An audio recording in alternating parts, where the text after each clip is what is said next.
gentlemen, we are back in the Warlords Tournament, and here we are going to be going to today's the second round, which is going to be round 3 of the tournament. Last one we just watched, Sidney dispatch Kevin in a full zero fashion. The games were there was some variance involved. Sidney played very well overall, but coming into the next round, it's going to be Sidney versus Cory that we gotta be watching in this game. Sidney is well known. He's a good player. he plays a lot of bouts. He's from the East Coast, and he's a really cool guy. But then from Texas, we have Cory Guzowski. If you haven't seen his name around, he played last year quite a bit. He went to 5 Material Cups, and he made day 2 on all 5 of them, which is one of the most impressive stats I've come across when it comes to the North American circuit. So pretty cool guy. He's come to be known as the he's reached a point where people just look at his silence deck and like, yeah, that's the silence deck. That's what we're gonna play. So he is a name respected in the community. So we gonna have him on stream. So yeah, I know this at the silent fight. Yeah. Yep. Hi, Hobbs. Yeah, people are excited about seeing Cory, so that's what we gotta go into. So if you can send us to the players cam, we can go into the game. Cory's actually a pretty talented modifier player too. Yes, he is. He sure is. That was he played that in Kansas, as a matter of fact. I think he played it in Portland also.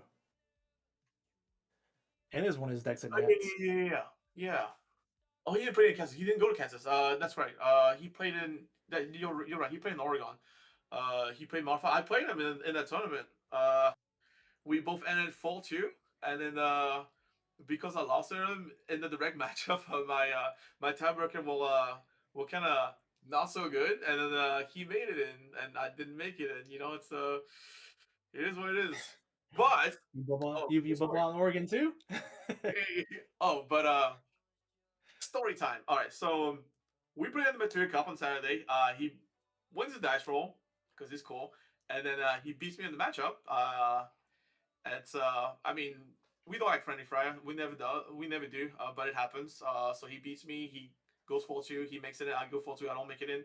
And then that night, Mr. Vex's Cory Guzowski was not a Warlord yet, and he challenged me in Warlords. So we played Warlords, and despite getting his title, and when I got it 4-3. Despite getting the title, he did not. He chose the rematch of Modifier into the Warriors, and then I did beat him in the rematch. So and you know, yeah. Something up. Oh, okay, cool. Okay, cool. Yeah, so I did get my rematch on the against this Modifier. So yeah, so he did qualify, but here we are. So Hey, this revenge games are real, buddy. Like I don't know how many times where I either lose the first game and then I get the run back, or vice versa. Like I'll win the first game and my opponent will give me the second game. It's like you got a little extra motivation there. It's like a little more fuel to the fire. It's like, oh man, nah, it's you like, beat me 2 times in a row. Come on, man. yeah, it's there's a little bit of salt there because you're like homies and stuff, but and then you love for the other guy to win. But at the same time, it's like, like I don't know if I lost because of skill or decision making or variance, but no matter what it is, you want to run it back, and then you're like, no, you know what? Like I can keep up. I can definitely win this, and then you want to show it to them. You want to show it to yourself, and you want to show it to them. It's like, hey, no, I can take you in this matchup.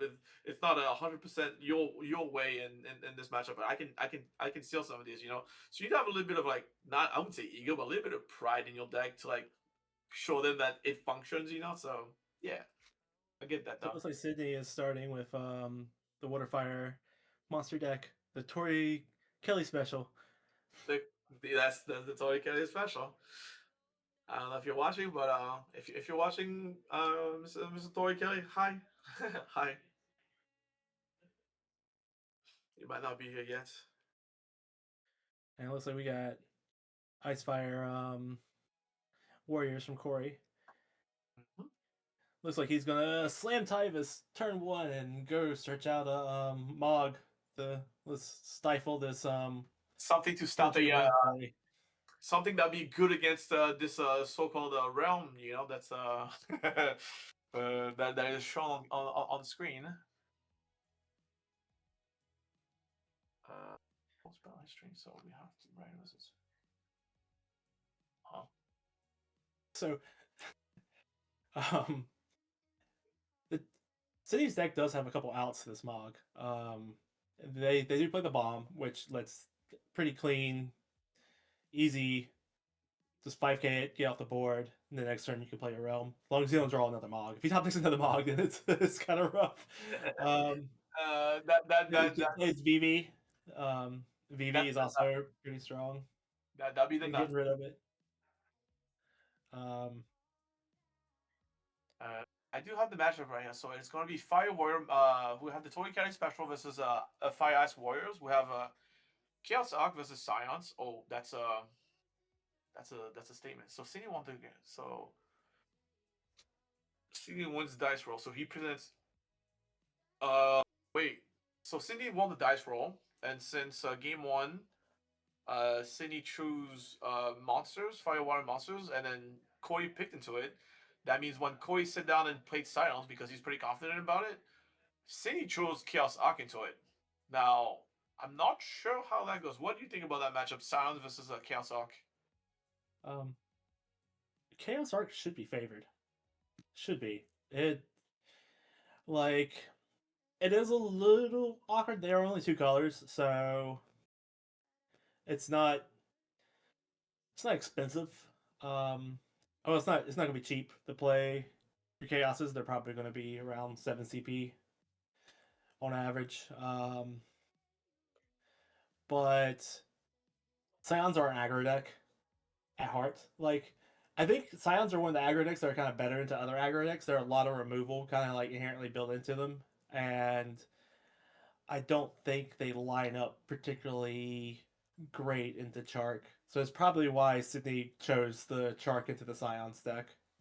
It's a lot of burst, it's a lot of board wipes, it's a lot of removal. And Scions can't really stop board wipes. They don't have Amaterasu, the really good. They do sometimes they run the Windishola. I'm gonna check Cory's list to see what exactly his Scions list looks like.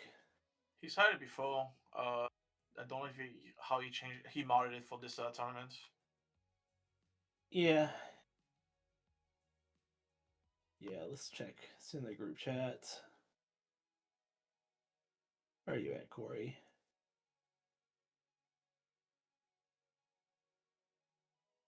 There he is. Scions.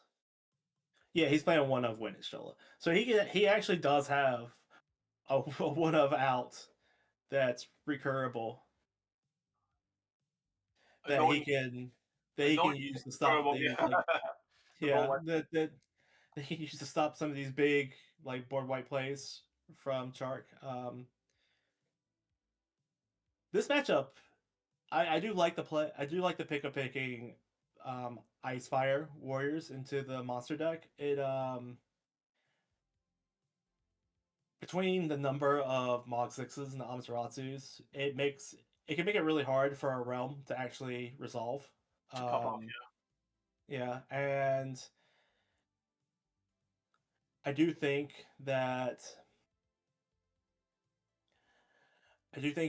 with some of its plays, a lot of its forwards are really big. Things like Tyvis, things like Seymour, they need to be answered. And things usually that large are a little hard for monsters to outright answer without jumping through a little bit of hoops. Usually it's a small burrow, which the fire version does have Clive Ifrit, which is an easy answer. Cory probably has. Let's check. He probably has Yuzuki. Yeah, he has a Yuzuki in there, so he can stop Clive Ifrit. So he can stop the burn shenanigans. He can't stop the witch, but it's it's a little rough if Cory drew like the right amount of interaction to what Sidney's trying to do. Yeah. Because Sidney wants to resolve his things and get the value engine kind of rolling while applying pressure. It's the the fire water deck like is very good at tempoing the opponent out. Yeah. And if they never get going, it becomes very hard for the tempo the opponent out. They end up having to play a slower game. And Yeah. You're hoping to flood the board at this point. And from there you control the board. It goes from a tempo deck into a control deck. Is how the deck often plays out if it doesn't get the explosive starts. The effort is good. yeah, Ifrit is very good. Ifrit is actually probably one of the better cards versus this deck. Um, if they yes, the Yuzuki the damage. Um, Oh, some people are good at this game. Some people are just good at this. Judge. um, It's just no, good. it's not very hard for Cory to keep this Ifrit from attacking anymore though. It's like he Yeah, can freeze it down. He's got ways to kill it. yeah, plenty. But That being said, it it's simple answers off though. It is simple everything. off. Yeah, like a Seymour would be pretty good right now. Like just break the Ifrit. Um, I if would he like to doesn't want see. to commit anything from hand, he can just play Surges and freeze it.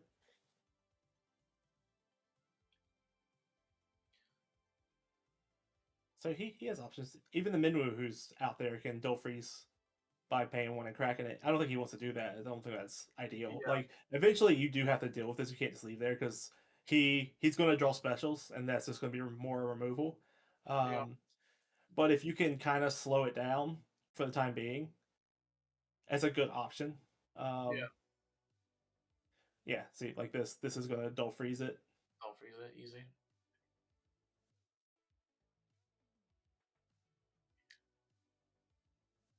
That's last well.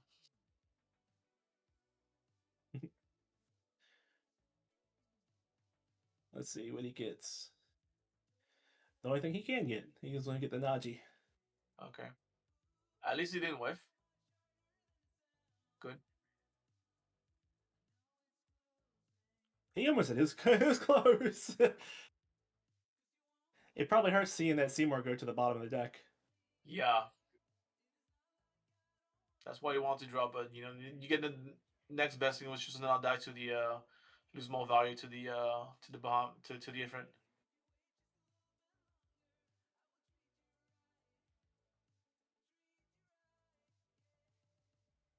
The issue is actually a little annoying too because puts him in a position where if he targets his warriors, he's gonna have to discard cards from his hand. Mm-hmm. There's a realm. He's got Damat. Yep. Good stuff. That's brutal. That's good. The game feels very even with that armor on the realm. It feels very even right now. They're batting for top decking. Yeah, there you go. S Pit Flare.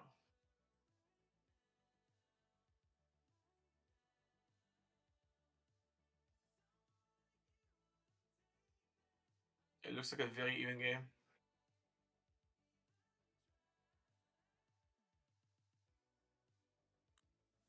I see Ish's effect wrong. She's not the one who discards. That's the mage. She's the one who don't freezes whenever one enters. And If you're violence, okay. he got a little ahead. Mm-hmm. Cory went ahead and pitched his priming cost while he was still paying for the Clive, Another which is S. fine. There's no window for interaction there, so it Yeah. doesn't really matter too much. Yeah. Yeah, yeah. So Ifrit, yeah, that's very interactive. Everything just dies.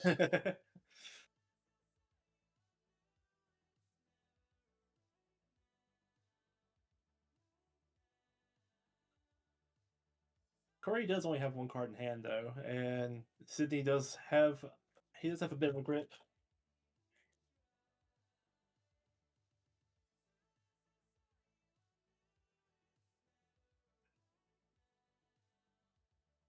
But this is what we were talking about earlier. Like Sidney is coming out ahead of a lot of these interactions. Like his hand size, he's been maintaining a hand size after each play, Yeah. um, which has been letting him react a little easier than his opponents have been able to. Um, that said, they're both top decking, so it makes sense that like, oh well, if I draw something good, it's going to be really good, and if you don't, it's really bad for you. Yeah, yeah, yeah. I Um, mean, the thing is that you're looking at very specific big things happening, right? So you want to get draws off of fear, just like you just did right there yeah, on the warrior side, because I do play this deck quite a bit. I play a little bit of warriors, so you do get action off of the Furion, right? And then on the flip side, if well, you get both action off Furion or Tyrus, because Tyrus also gets you the Furion. So either way, you want to get more draws. While on the flip side, Sin, you can definitely easily pull off which is like multiple bullets to kill these things. Or if he gets another realm and then there's no Amaterasu, then all of a sudden the game just breaks open, right? So there's gotta be a lot of top deck battle in a situation like this when they just went down to like one two kills each off of 3 full backups. But yeah. here it looks like they both done pretty well. So Cory they get the Furion off of the backup, and then now Sidney's also firing back with another on himself. So it's still looking pretty even and consistent here. Yeah, I think the game is currently close. I think Sydney is starting to pull ahead on the board just because of the monsters. Yeah, Um, I do think the Yosef play into the Furion last turn was really good for Cory. Like it let him get the extra draw, it let him commit a backup and a forward to play. Like there's a lot of value just suddenly generated you wanted off all three of things. Yeah, yeah. Um, there's a bomb. Well, yeah, it's like is will Cory protect this? he didn't actually. I'm kind of. Nah, he might want to keep the card Yeah, in you might want hand. to because honestly, like pitching God to keep a fair is that draws you another one feels usually pretty good.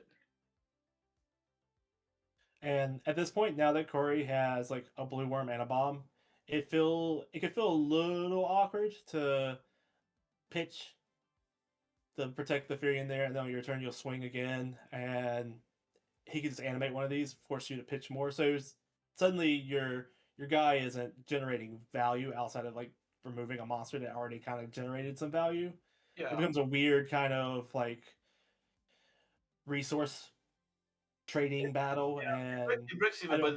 then, you still get like you if they block, then you do get one call off the ball too, which is kind of like a big because we'll still on the taking time bomb where when he draws a witch here with 4 monsters in play, it's with 3 monsters in play, it's still gonna be very strong, right? So This there's a is oh that's disgusting. this is fantastic. That is, Oh, that's nasty. Okay, okay. So Celsius comes to play. Remove five up to five fire or ice fours, and then you flip 5 cards on top of your deck, and then you get a cost of that way. So if you get five and you see a Simon, he comes into play, and then comes to play triggers, and then now you get to do don't freeze action, and you get to do discard action. The don't freeze monk, the two monsters. I respect it, and discard one, please.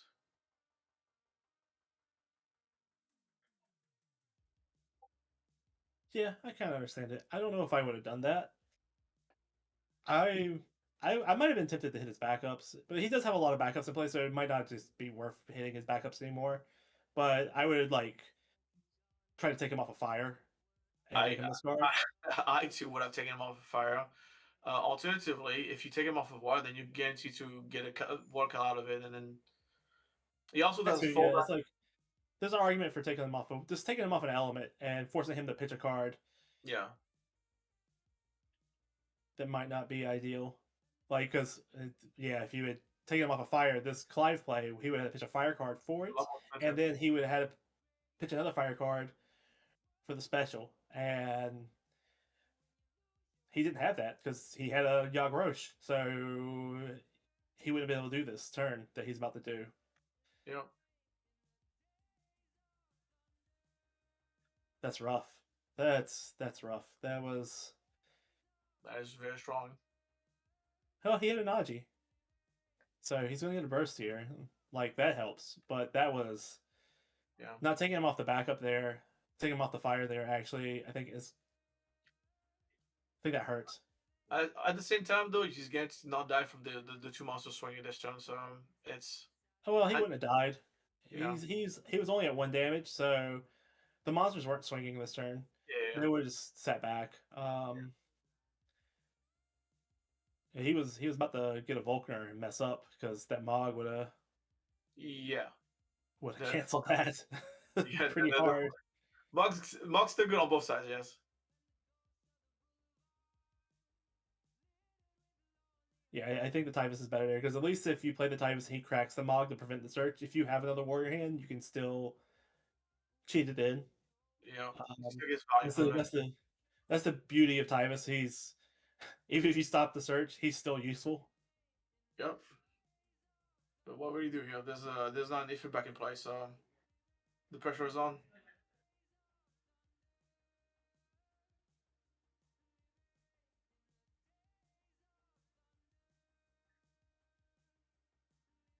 So we're gonna put Tyvus in. How would you like to pay for it? And he's reading his Joseph to see if leaving it open is worth because the pump. Activated this year. It's like, what does this do? Pit selfie. He's gonna crack the Mog to prevent the search.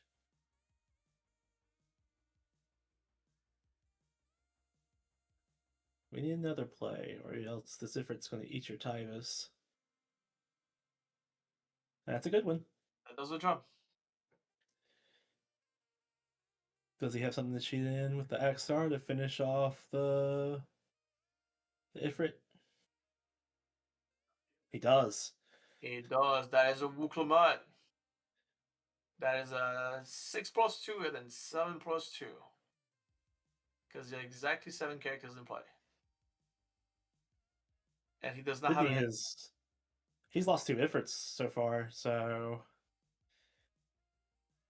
the amount of answers he's got to the board state is starting to shrink. Like Witch cleans it up kind of nicely right now. Yeah. But still not ideal. Like He also does lose his ball in the process, though. So yeah, that's why it's not ideal. oh, It's he loses the potential pressure he has for future turns, and yeah. it's So just what he drew this on very specifically is gonna matter quite a bit here. Depending on what he jams here. Taps fall. Doesn't tap fall. is he thinking about playing? I guess he could play. He's got 1, 2, 3, 4, 5. He could play what's his face? The ultimate weapon. Clean up 2 of these forwards pretty nicely. Mm-hmm. Who would you kill with the ultimate weapon? So for the target removal, Uh, would you? you have to guess what Cory has in his hand. If he has another Tavis, you don't kill the Tavis, but then he'll sack it anyways. So honestly, the Wuklamai should go. Because he has exactly 7. Yeah, he has exactly 7. So if the Wuklamai goes, then you can Because scram. he's gonna have to sack something. So Yeah, but here's a problem with Warriors in general because especially in Warlords when you have a lot of LBs, and then Leo gets you a card and it becomes a three drop, and then Zach is a 3 drop that bounce. So Yeah, I think I would, with the way the board is,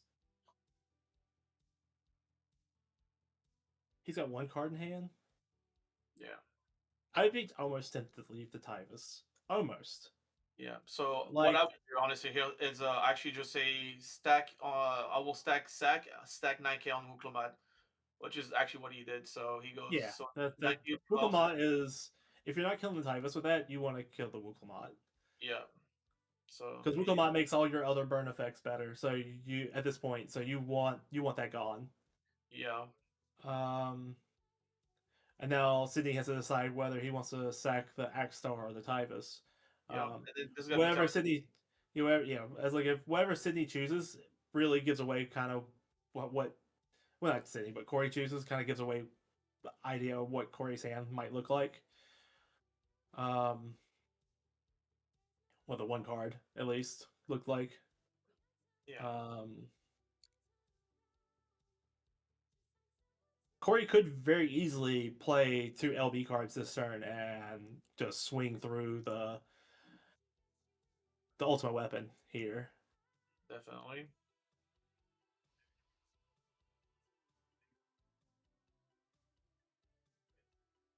Whether or not that's worth it, I don't know. Like, there is an argument to keep the pressure going. Sidney is at 4 damage. You are winning the race right now. Um, but if Sidney draws away to stabilize, putting more cards out of your hand and into play might not pay off too well. Yeah. Um, So at 9K, he can actually just he can actually just Victoria. he's in all honesty, he could just play. He can play Zach, 3K it, swing, 6K it. Yeah. So he actually doesn't have to play cards. I like this. I like this a lot more He than has like like yeah, playing yeah, multiple he has things. a lot of LB options, yeah. Yeah, I like the Zach more because it uses less LB. It adds another 3 cost for your X Star. He flipping Yeah. a Golbez. What deck does he put? Wait. I need to look at Corey's decks. What deck is he? What deck uh, is playing Golbez? we have sometimes. Let's go check out his LB deck. What is this? What is? LB, bro, what you doing over here? We're looking at Sergi's too.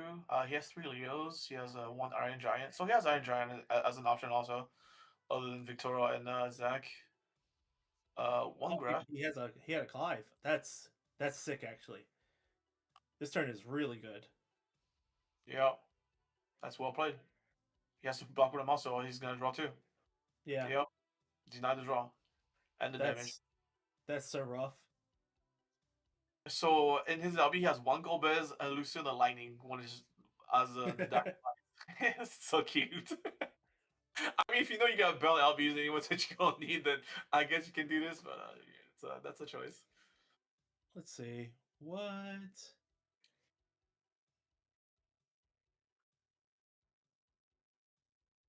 Which of his deck has the Golbez payoff?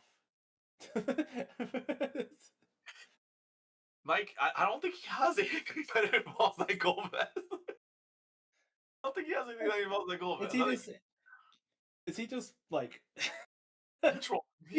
That is he trolling? would be trolling. That would definitely be trolling.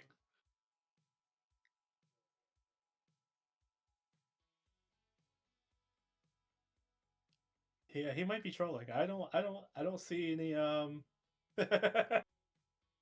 Like, you know what? I'm not gonna judge him because at the end of the day, you get to remove some LVs. You know, so it's fine.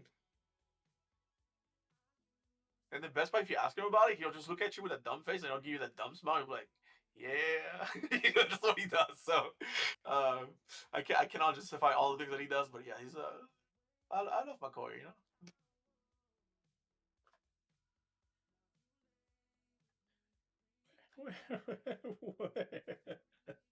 So, besides for the trolling, back to the game itself, he is now in the commanding position unless Mr. Sidney does something dramatic here. Which? Does he have a witch in there? He's digging into his LB, so he's Leoing. Oh, his LB. Okay, that was his graveyard. Okay. Oh, that's okay. That's a choice. Yeah, solid neutral play. Lets him dig a little more. Yeah. Uh, He's down to one Ifrit in his deck though, I think. yeah, As we see you. there's two removed from the game right now. Um, Also, let's not overlook the fact that he just drew two cards off of his own Clive on Cory's side. So, I so think he needs to do something dramatic here to get rid of some of the pieces, which is going to be Axel and the Clive. If not, they get in the game. Well, they can't in the it's game. not. It's so blocked with monsters, but like it's looking real rough. Yeah, it's not. It's not. He's not in an ideal position. Like he's does enough blockers to survive this coming turn, but He's just losing things up. you don't want to though. You really you're Yeah. having to trade your board state, and you need this board state to kind of win the game. Like Cory's only at 2 damage. Your deck is getting pretty low. Like we are getting to the point where it it's almost getting like I would say Cory might be unless Sidney hit like can turn this around quickly. Mm-hmm. Cory is probably going to win from the spot like a Yeah. majority of the time. I think it's a close to an 80-20 here right now. I don't want. Yeah, I agree, Goal. Like I think this is almost like a scoop it up kind of game. Like he's so far behind and the damage is and the damage is not in his favor at this point. Like he's put in a position where he's going to have to block and like getting rid of getting rid of the X-Star helps, but like the Clive still being there. If Cory has an Ifrit, like it's coming down this turn. Yeah, it's too good. It's too solid. It's too easy. He's like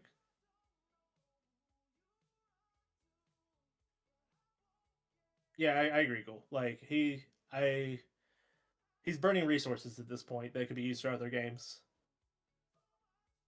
Because his deck is getting small, his ability to pressure back is getting low. Oh, but if Cory doesn't have something and he has to also burn a few to finish the game, then it's kind of worth it.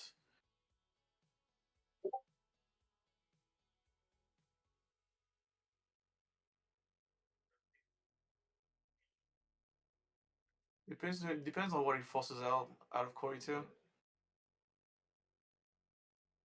Yeah, it might work out because Cory might burn resources to try to finish this game up too. So I guess there could be that logic behind it. Yeah, because at the end of the It's day, just he does have a long list of monsters that can definitely flip the switch with a Witch of Defense coming down.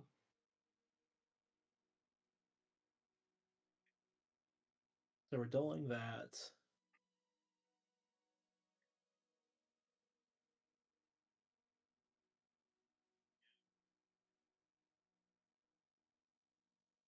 What's our next line here?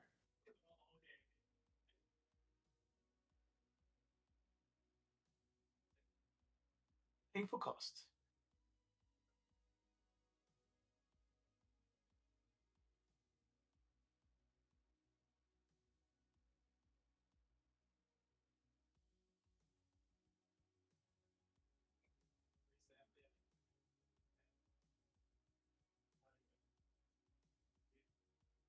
I wonder what Cory's thinking about. Was he's like thinking about like Iron Giant this Leo here? Like that seems not Suboptimal. great.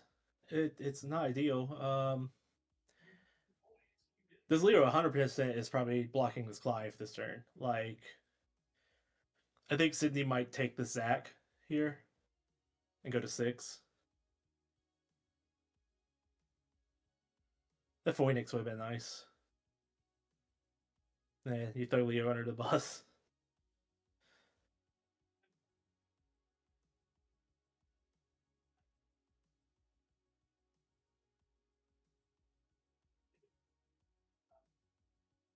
if Cory wasn't going to do anything else, I don't like the way he paid for this turn. Like, Yeah. pitching cards from your hand was unnecessary here.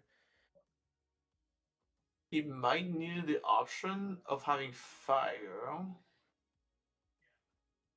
But even then, yeah, I think he just wanted the option to fire here. On main two, possibly. Otherwise, I don't really understand either. I don't know. I think he probably went into it with that intention, but I think it might have been a mistake if he wasn't going to do anything else. Yeah. Because he could have ended the turn with 2 cards in hand. There's a question: does Sidney block differently if he did that? Like, because there'd be 2 cards in hand.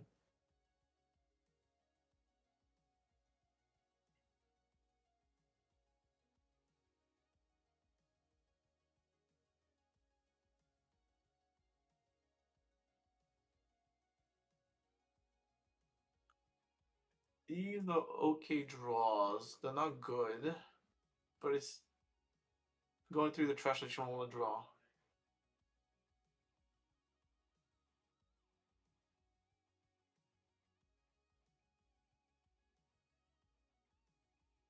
Crack. He's digging. Not where you want to be. Not when your deck is this small, but I don't think Sidney's seen many witches. I think this might be what he's looking for. Yeah. He is on. There he is. That's exactly what he was. He had the Amat. But now, all right. Do you just start firing stuff off now? Yeah, with trigger on the stack, see what happens here. What is his choices? The Marlboro probably goes.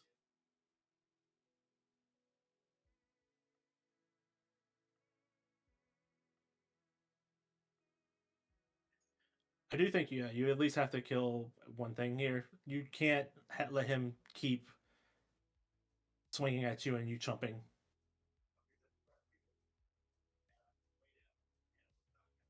Respected.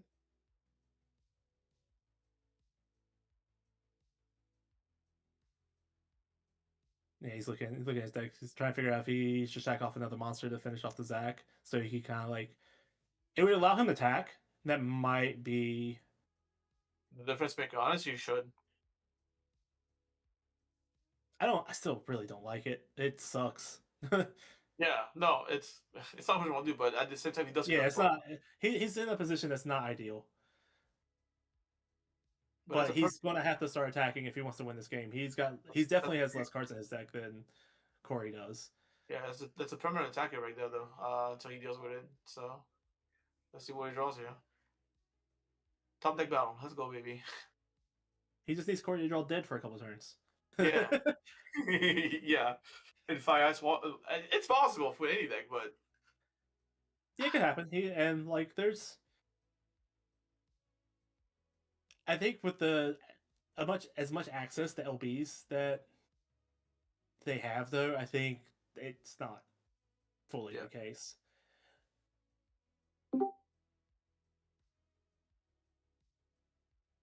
Also, the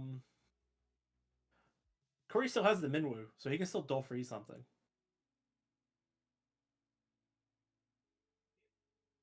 And I think that's relevant.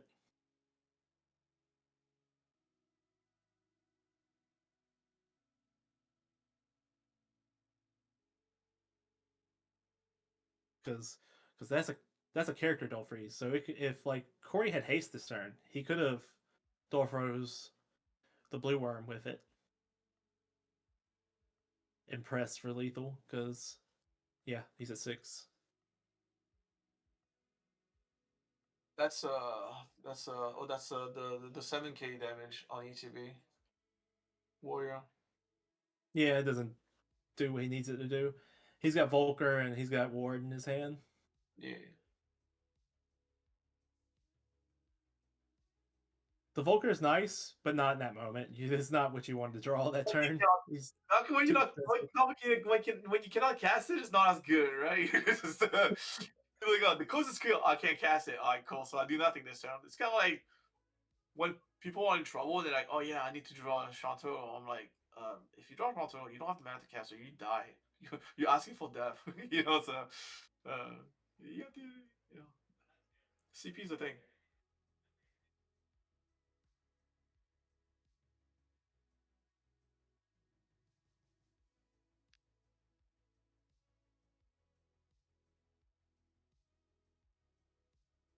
Sidney's got 5 cards left in deck. So 2 turns essentially to attack and kill. Yep. It's a shame that Sidney doesn't have a Lena in play because I would trigger every burst. Like I'm like, draw your extra cards. We've seen people die to Lena before. We've seen it.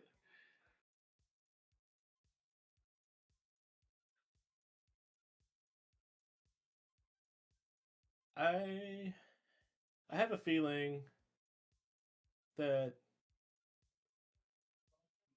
depending on what Sidney does here, he might lose this coming up turn if Cory doesn't draw poorly. But we've witnessed this today already. Sidney has this magical aura where he gets all the EX, and then his opponents just break for 5-6 turns back to back. It does happen, I'm just saying. Cory's deck Duffy's is the not. monster. Yeah, Yeah. there we go. Cory's deck is not gigantic either, honestly.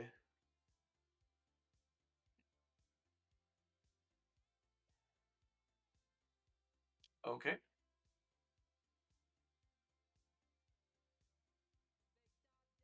Pitching.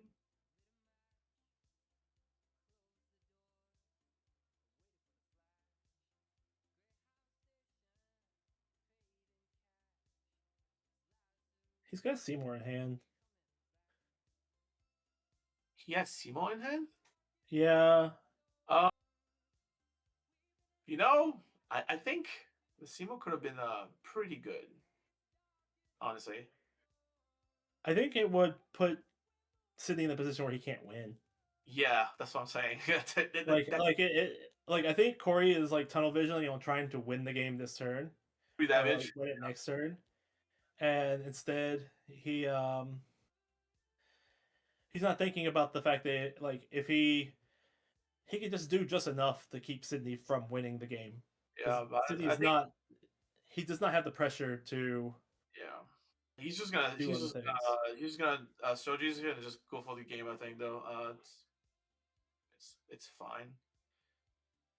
I respect it. Wait, is that Victoria? I guess. He could have also just Yeah, he's go. going for game. Yeah. He's gonna play the Victoria, 7K, the Zach. Yeah. I'm just saying if he has another copy of Soji, he could have just tapped it and gone in. I don't think that Yes. Yes. Sidney has any responses in his deck, does he? There's no way.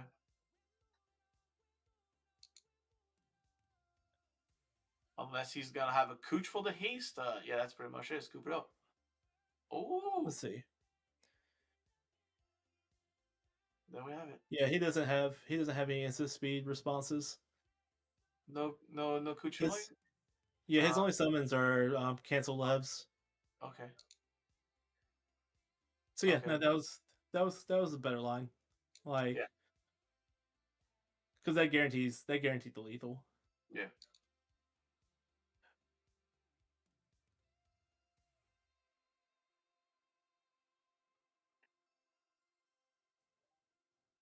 How's it going, y'all? Yo, how you doing, Mr. Go? Doing Hey, all buddy. right. Apologies for being a little bit late. That's life. It's okay. It's early over there, right? Oh yeah. No, I woke up. I set my alarm for 6:30. I peeped in, saw that like the first match of the day had just started. I'm like, okay, cool. I can go back to sleep for a little bit. And then next thing I know, I got a message. Hey, cool. Where are you? I'm like, oh come on. So, but I'm here. I'm ready to talk some Final Fantasy and some Warlords. Yo, stuff is fun. Uh, Now we're in public. Welcome to the line of warlords, Mr. Gore. We don't have a warlord, Mike Powell yet, but welcome to Among Us, Mr. Gore. He challenged me last week. It was very difficult games, and then I did win, but he brought me to the final game. And if you bring a Warlords to a final game, then you yourself earn your title. And now we have Warlord Gold among us. So, you know, welcome. Some really good games in there too. Yeah. I All didn't, right, so everyone here. I didn't play so good on the fight. I got destroyed by Zonda, man. I had two backups in turn one. I had two backups on turn one. I could have gone double backup and to turn two backup because I'm pretty known to do like take warriors and then go straight double backup to backup and just say go and then go full value from there. But then I was like, I was playing around Amaterasu, right? So I didn't want to go the realm way, and then so I'm like, I'm gonna get to have this and I'm deny him the searchers, and then the guys just go destroy everything. I'm like, that's cool. That's yeah, take that for free. It's pretty good. I like that. Sounds good. Sounds good. Sandy is such a house. All right, so what's the matchup here? What are we looking at? For game three, we're going to be going to Cat 8 versus Modifier. So, first of all, Cory's Modifier. He is no slouch. He is pretty This good this on is the game deck. two. This is game two. Game two. Oh, game two. Oh, Yeah, this is Scions that was versus the prolonged game. Yeah, yeah. Chark. So here we have Chaos Arc versus Scions. So again, Cory is very, very well known for Scions. He's a very good Scions player. And matter of fact, people will literally look at his deck list and say, I'm copying that deck list, and play because Mr. Cory is like, he played Scions full times in those Material Cups. He made deck two on all four of them, and then one of them was Modifier. That one was in Oregon. So he's really good on Science. And then he's going against Chaos Arc. So we were talking about it, me and Mike Ariels. He says that he thinks that Chaos Arc is a favor against Science, and is I kind of agree on that. So what do you think, Go? I think it's just kind of the better deck, which makes a big difference. Scions generally, I think, are kind of a deck that struggles against kind of. I think of them as like this good deck against kind of a low ceiling. Like they got a bit of a low ceiling, right? Like it's Ooh, not going to but match Chaos Arc's ceiling, and that's man that's immediate. that is an EX, but it is also the Lena in play, and he's still on the Heat. Yeah, I mean you just go ahead and pick up the Toto, give him the draw, and then you can wipe the board here, get yourself in a pretty good position. I like the play from Sidney here. But yeah, I think that like Chaos Arc ceiling is so much higher than the Scions that I would be a little bit worried as Scions because you can't really go to the late game, which is I mean I think it's a smart play by Cory to try to push here with the Lena Yeah. Yeah, Ishtola. you 100% have to aggro this matchup out. You do Like have a Sydney's couple. deck I is. imagine like Lev Go ahead. 6 is a nice silver bullet, which I think is kind of neat. Like you have a couple of ways of kind of really getting the chaos off the field, but like when chaos costs 7, like it really like chaos arc if it's not against a monocolor deck really is going to eat you alive in a lot of situations. But yeah, there's nice and easy Toto. That's good. Is that just Odin with lightning in the break zone already? That's kind of Yeah. Cory Start was actually pretty good for what he wants to do in this matchup. Like he had the aggro start with haste, and then he's slowly kind of got the lightning setup going. The fact that he yeah. doesn't have like an aggressive turn this turn kind of hurts a little bit because you kind of want to keep the pressure going. Um, Yeah, I think the only start that could have been better would have been like Lena Estinian, so like you're not as exposed to a board wipe and kind of put yeah, Sydney in an awkward spot. But I mean, I still think Astro Legend about as good as follow up as it gets, obviously. yeah, it digs card quality and stuff. Um, So but I think I you can agree. find it. The ceiling on Chark is a lot higher than what it is on Scions. If we ignore the fact that we think Chark is the better deck, I think the way the archetypes are designed, I think this is a type of deck that, outside of it not being a million colors, Chark likes playing into these type of decks that are they're kind of aggressive. They're forward heavy base decks. It falls kind of right into all the removal. Ideally, um, it's not it's not super fast. It's not like attacking his resources. Because that's usually how knights can beat like Chark. You can like you get early last fall down, you freeze their resources, and you kind of choke them on being able to play things. Um, Scions can't do that. Scions kind of has to like put the foot down. Hopefully, the haste can get you there, like you apply enough pressure to maybe sneak damage in and still a win. Um, I I also do wonder. I do like the fact like the Tatara coming down here. That's the girl. Like having a card advantage engine against a control deck like this is huge. But I also see a card like the Cryo is going to be such a huge liability. For the like this Une's going to come down and eat this Cryo alive every single time. Like yeah 3 CB backup that doesn't actually do anything. And my issue with Scions has always been like all of your backups are water and all of your forward payoffs are lightning. Like Cryo is in the deck because she's a lightning backup. Like I wonder if Sidney can almost just like kind of tempo out. Like especially if we have like imagine if we Hecaton cheer here and we break the Cryo. Like that's gonna be I think that would be so brutal. backbreaking. Yeah. Like you can just do that in passive if you're the Chaos Arc player. Yeah, But I mean, I do think that like Tataru, like having that extra draw engine against in a control matchup does help Scions a little bit. Like that's the one little, it's like that and Lev 6 are the two things that I think that Scions have they can do. Like, here comes down the Une, you can bounce the Kryl. That's so devastating. Like we just paid 3 to put a card into play that did nothing back to our hand immediately. Like that's so hard to handle. And now Cory has to yeah, look at this and try to figure out how to get like Une is like an existential threat when she hits the field. yeah. It's like oh we have to kind of immediately respond to this. We cannot let this Une sit here. It's a value engine that's gonna just destroy you over the the course of the game. It's not an easy way of going about it either because if you want to kill something that is very cheap off of just Alice and is short, it's gonna be 8k, right? So you need one more body to be able to do a minus 12k on the Ude, for example. So it's a little awkward. It is a little awkward. Cory does have enough cards in hand that he probably could do it if he had it, but it doesn't seem like he does. I think No, I he, playing the crowd to me kind of signals that this Une is sticking for a turn, yeah. which that's. I was actually going to mention earlier. I wasn't a big fan of like I know that like it's the oh wait that's Oh, hold we're up. in the crowd and play to get. I You spoke know, too soon.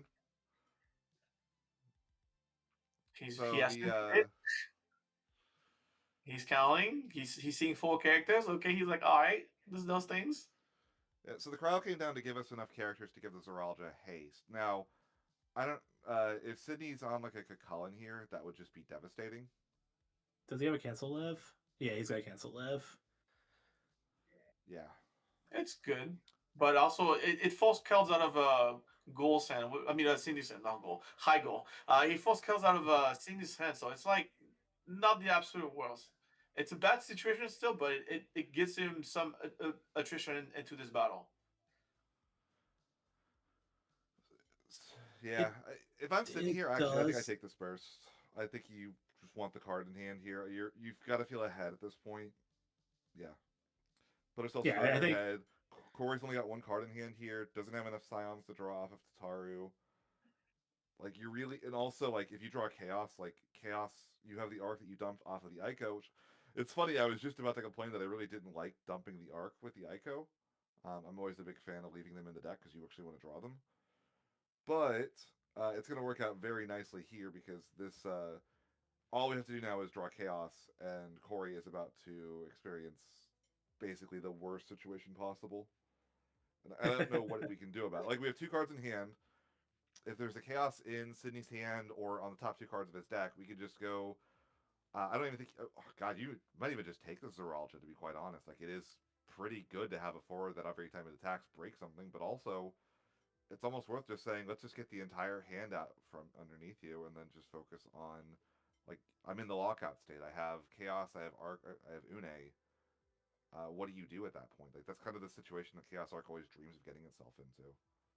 He is getting really close to the checkmate situation here. However, and that's me knowing Cory and playing a lot of games with him because we play a lot of games together, offline even. So the way Cory actually played the game is to go to 4-5 backups and actually scissor and draw 80% of his deck and then go for kill. Uh, and it is worth noting that he's getting close to getting checkmate here, but City is on 3 backups at the current moment. So it only takes a few like turns to like break on Sydney's side for Cory to actually get value off of the next couple turns off of 4 backups, especially if he draws a Scion that he can play and then start getting draws off of Tataru. So he does have to be careful. City's reaching for LB, and oh, I don't like that. No. I do not like this. Like we could have just played the Siren. Like we're spending one of our clouds, which is, I think, the best LB in the game and one of the It's best you can yeah, have. yeah. Clown is good. And we're discarding a card that just makes Une untargetable. And even if the Siren protection whiffs, you can still pick up the cancel lev with the Une instead. Like I think we don't need to do that, and we're giving up the most like the card that says the lockout is complete. We're just discarding it. I do not like that at all. Yeah, I don't like that turn from Sidney. That What's in our hand if we're discarding Siren? Like I cannot imagine what's in hand for that to be the discard. Like is it a Mist Dragon? I'm guessing by the fact we have a radio. so playing Like the Mist Dragon Shala. double chaos. Like would be the only thing I could think of. But like even there, I still just play the Siren.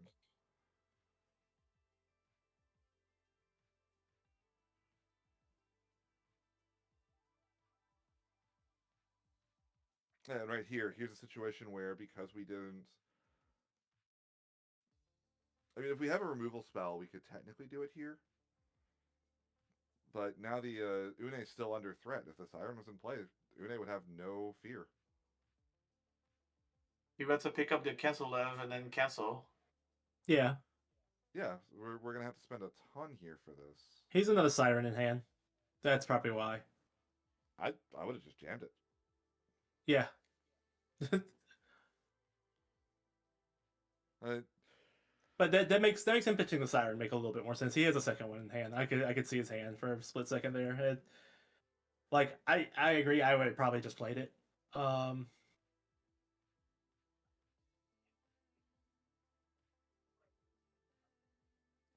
love sixes. Then he how to say this?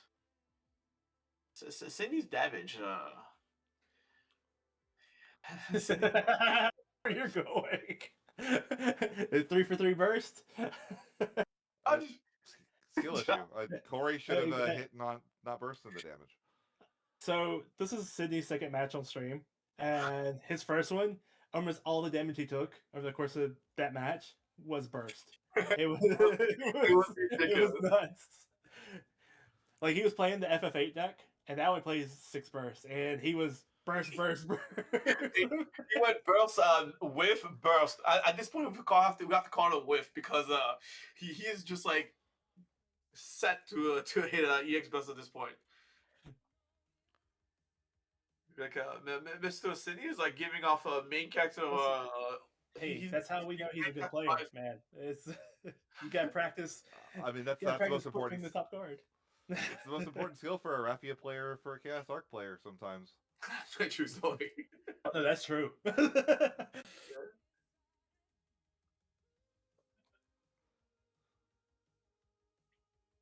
More than my fair share of games. Sometimes where you just go, okay, it's got to be Leviathan or it's got to be Terra, and boom, there it is.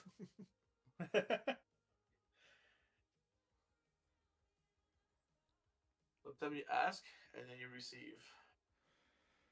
So we did Mist Dragon to stop the Ashtola. I actually didn't really like. I would have probably still used the Levy for the pickup mode, but bouncing the Ashtola did put the Ashtola back in hand. Now, granted, again, we did have the Mist Dragon, but we are kind of using a lot of cards in hand. And the Stankaret kind of is a little bit annoying for us still. Or for Sidney. I Are mean, we are I we all guess careful, Sidney? Is that what we're doing?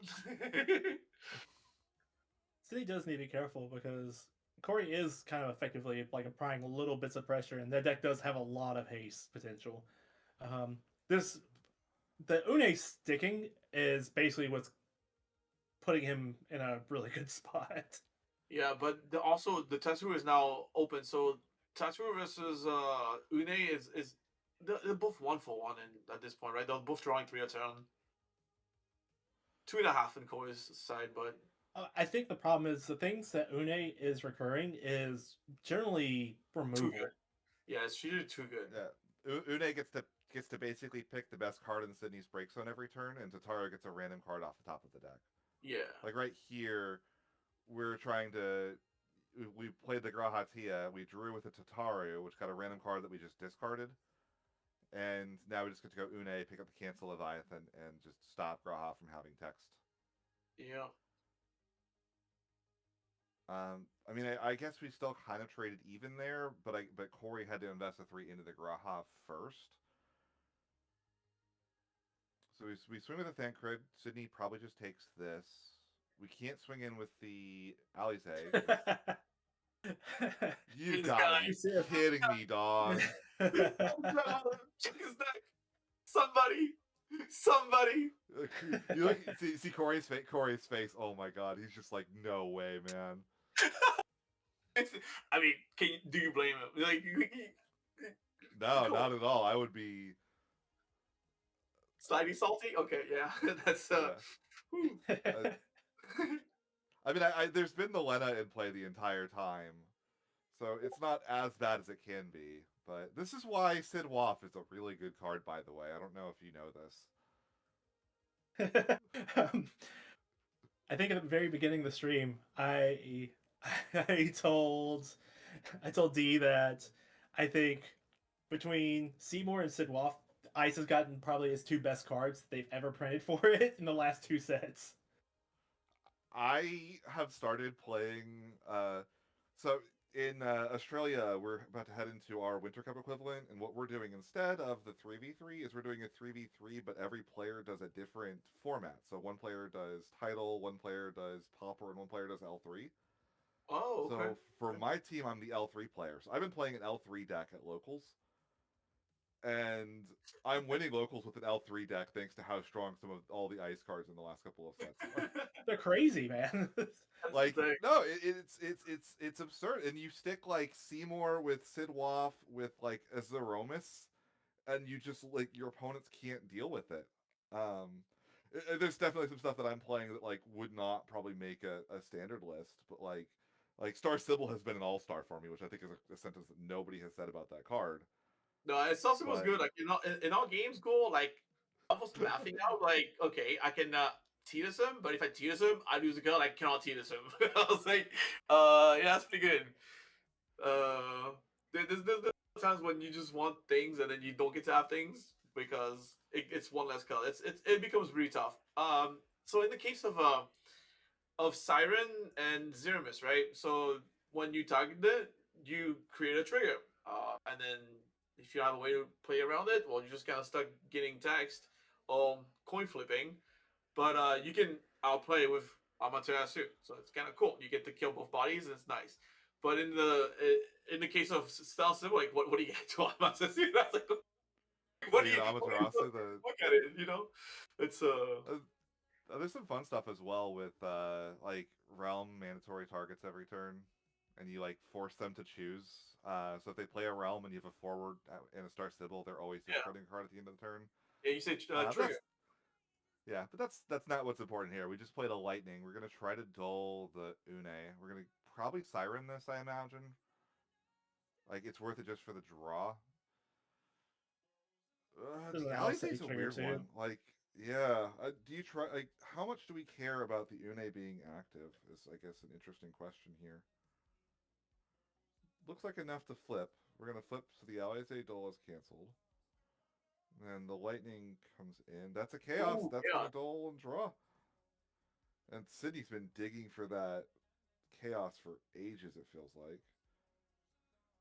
Ooh, we're thinking about cancel leving the lightning duel?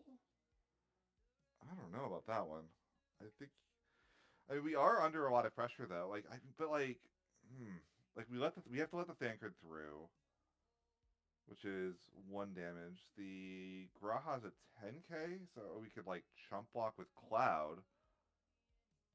Yeah, we're gonna allow it. Does Cory have 2 cards in hand? He's got 3 cards in hand.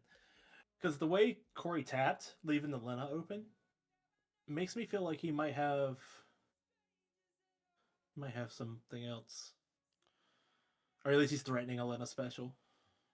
Yeah, Sidney picks up a Cancel Ev, trying to stop shenanigans if shenanigans happen. But yeah, I mean, I imagine Sidney's going to 6 this turn. Yeah, he's going to see some damage. I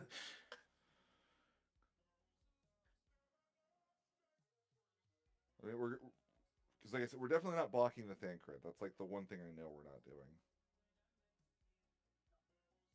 Hey, not a burst. Eh.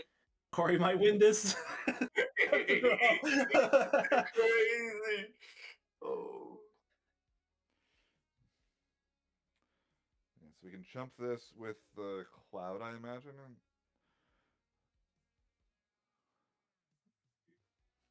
Kind of a weird one. I wonder, do you kill the Lightning or do you kill the Alize? Because you don't really want Cory replaying either of those. I imagine it's the Alize you would kill just because the Lightning is a little bit like Lightning being a 7k haste is a little bit Uh, more threatening, but and there's no Ishtola in the break zone. so you do That's want the to kill one the thing. allies, and the real reason is because if you loop lightning again, not only the lightning does lightning things, gets you a draw and gets you a duel, but also the allies will trigger off of waterfall coming into play and duel another thing, and that's really annoying. Yeah. More things that could be duel through Siren, basically. It's multiple triggers that you want to avoid. Thancred can swing here. We probably have to take this.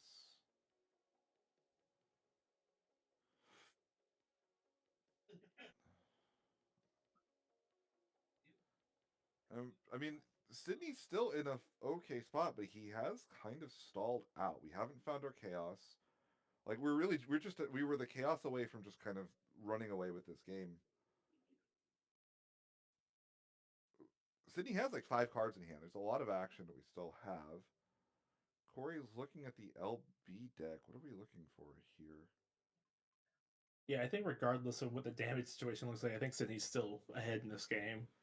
Yeah, I mean, this is But like that's the thing about Chaos Arc. Like Chaos Arc really just wants to get to a situation where the opponent can't win anymore, and Cory or Sidney is 1 card away from assembling that effectively.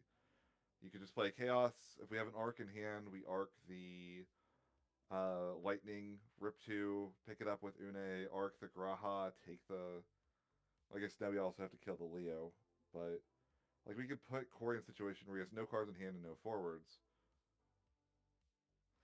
I don't know that I like playing this Leo here on Cory's end. Again, in a standard tournament, it would be completely defensible and totally normal. But like we're on damage 6 to damage 0. We're threatening lethal next turn. What is this Leo really doing for us, right? You would do it in a situation where you're digging for something specific, have a chance to get it, and I don't think there's anything you need here. I'm not too sure. yeah, Yeah, I'm trying I to think don't like think he. what 1 card we're looking for, and like again, the Leo isn't applying pressure in a way that makes us push for Yeah. lethal this turn. Because like we have lethal next turn if Sidney doesn't deal with like Sidney has to like consider doing Noctis Chaos if he doesn't have any other plays. I think.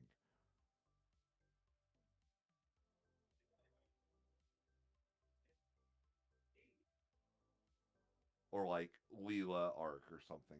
But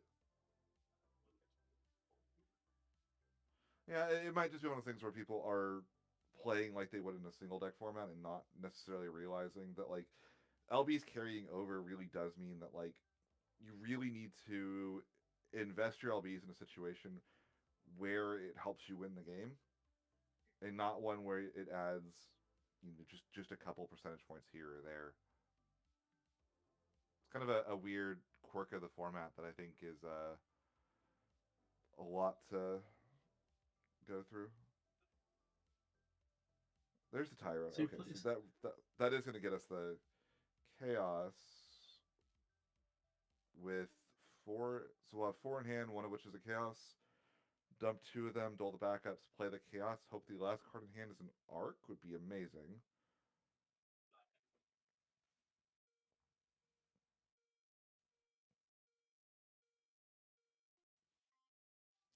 Might not be though, because there's one in the break zone, one in damage.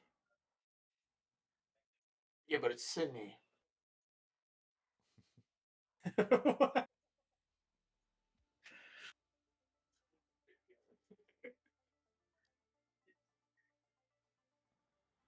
Yeah, Arc and Break Zone, but like Arc and Break Zone is not amazing because we have to use our Une for it. And we really want that Une to be active, both as a blocker and as like action.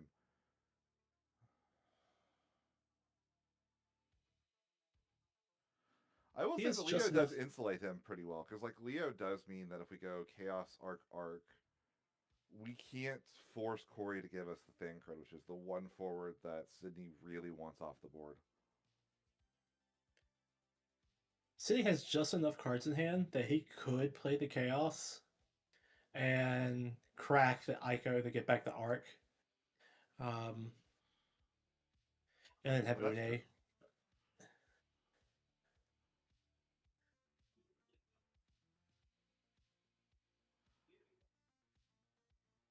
Did we pay Sidney passing priority 3 for that?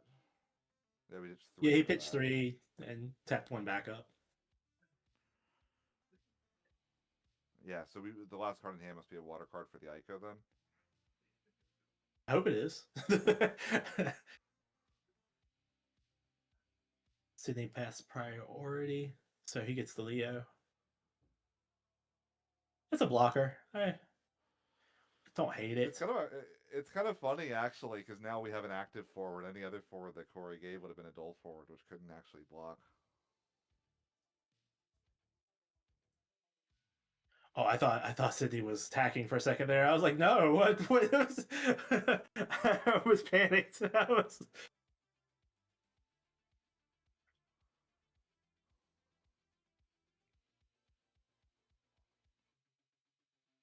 Sidney doing a little check on Banker's Death Trigger.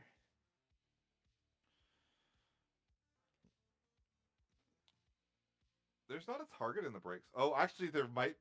This is kind of funny, actually. The way this because he could put a target in there. He could discard the Ishtola to give himself a target to play back. Oh, that's hilarious. Are we gonna see it? I mean, even if he does, it's not going to be the end of the road. We still have He didn't Siren have in it. play. Didn't have it. Oh no. He does have a Miwa though. That's something. That's another attacker for next turn. That's right. It's not. It isn't Scion. It's a forward of cost 3 or less. I always forget that. No, that's true. Card. I've had to really mess up when you put it against me. Sidney's trying to say that he couldn't do it, but no, it's going to resolve first, Sidney. The discard's going to resolve before the Banker resolves. Yep. Hey, it does work that way. Yeah, the Thinker Trigger does not go in the stack until that Arc is gone. That's funny. He's like, no, this doesn't work. I don't want it to work that way. Sidney, it does work this way. I think Sidney realized that could have been really bad for him now. He's like, oh no, wait.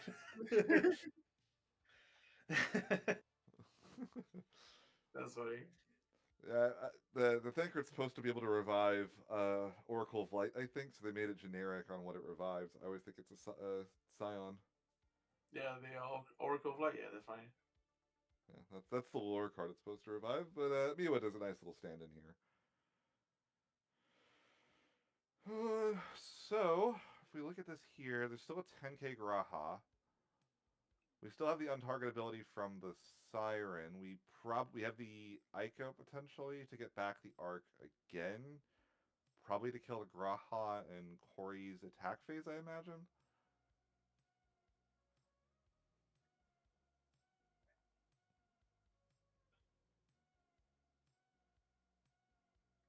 Oh, actually, it's an 11K Graha with the Cryo in play, isn't it? Yeah, these Scions are big. Yeah, they're thick.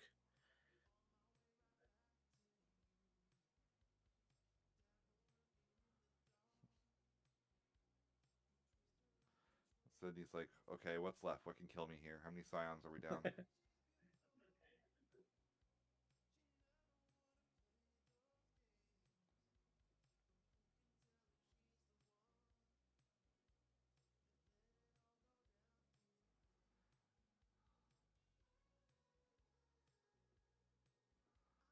Cory has burned through a lot of forwards this game.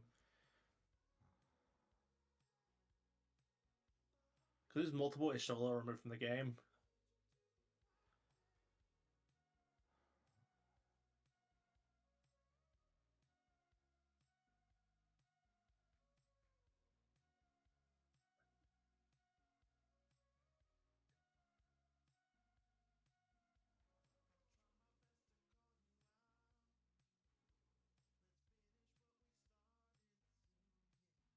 So Cory, knowing that he can Ico potentially and get back Arc, there's an argument he should just play out his hand as much as he can, right? So he can Yeah, I minimize was the gonna say, damage it does. yeah, if you can dump hand, this is a good spot to do it.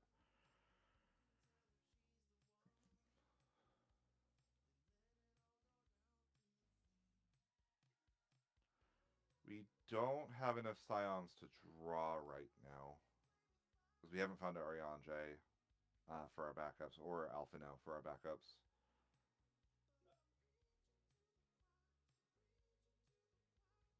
Another Thancred. That's a good one. Uh, it does put us in a situation where this is a really juicy arc.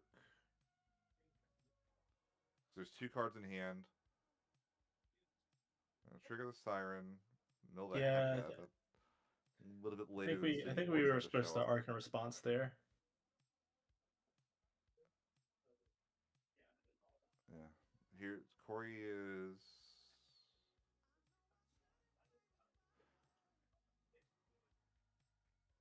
I think Sidney wants to respond to the Tataru. Oh, technically, the ability for the Thancred hasn't resolved yet. But the Siren resolves, cancels it, but it's still on the stack, right? So you could respond there before. You could. I don't know if they stopped it there or they just let it resolve and he's gone to his next thing that he's trying to do because he's trying to activate Tataru now. Yeah. Which technically it's Cory's turn. Cory would have the ability to hold Prio before the Yeah. Thancred fails to resolve and then draw a card.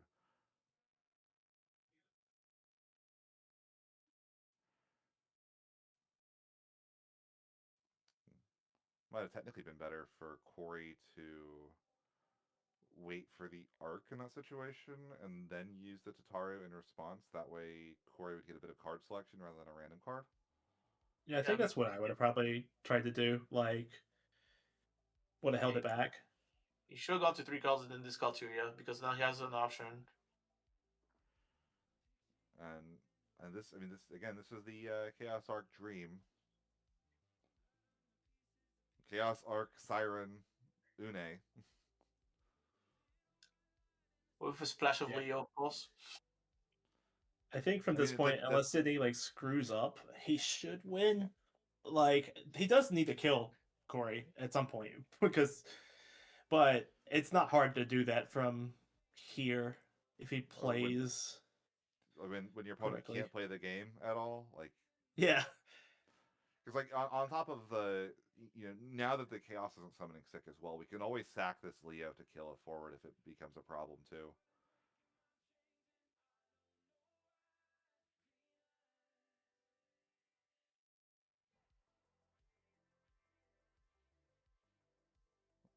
Are we looking to like Kusith back the Garnet? Is that what's going on here? Checking card. That's news Yeah. extra. Kusif. Yep. Kusith back the Garnet. Yeah, Into Garnet. the Chaos. So now we don't even need to use the Une for our next arc.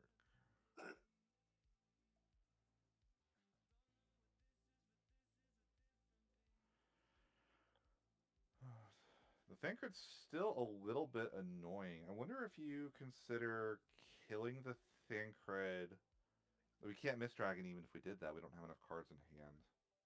We could get back the Kuchu with the Une and do it that way. Cancel it, draw a card, and then arc it. That might be our best option if we wanted to stop the Thancred from floating.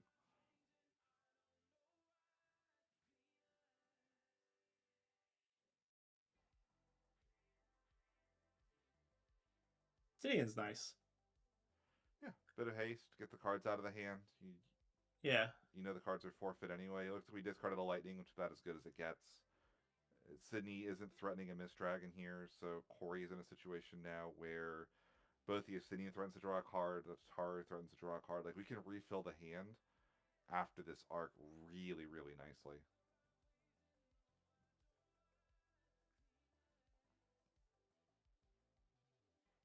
That's a Leo block and then sack angle? So what are we doing here? I mean, I like just throwing the Garnet out front and then arcing one of them. Yeah, go ahead and just clean them both up. Pretty nice. Yeah, just kill both of them, and then if he attacks with a Thancred, you could do the trick with the Kuchu, and then sack the Leo to kill it. That's probably what I would do.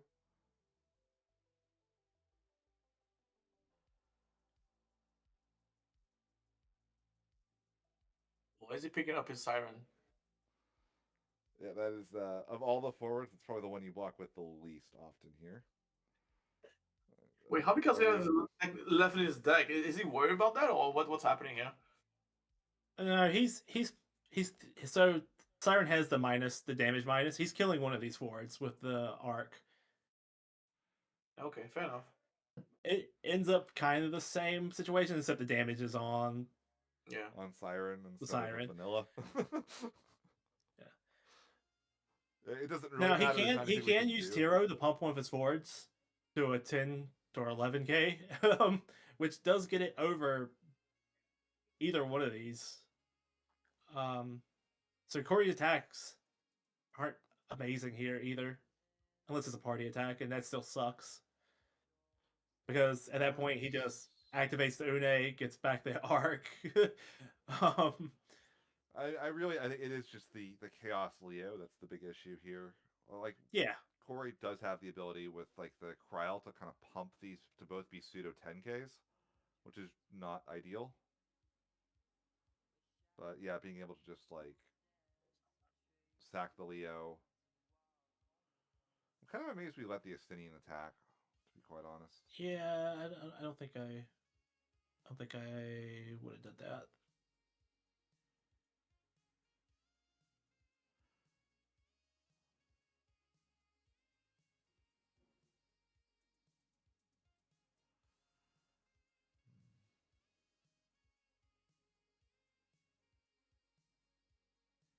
I mean, we're still in combat. We can arc this out of the hand if we want. Looks like that is the plan.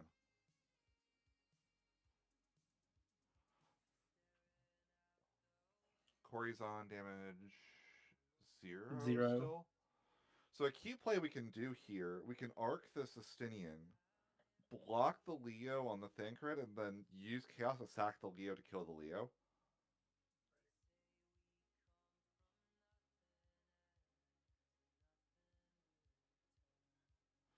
Okay, so we are going to let the Thancred float.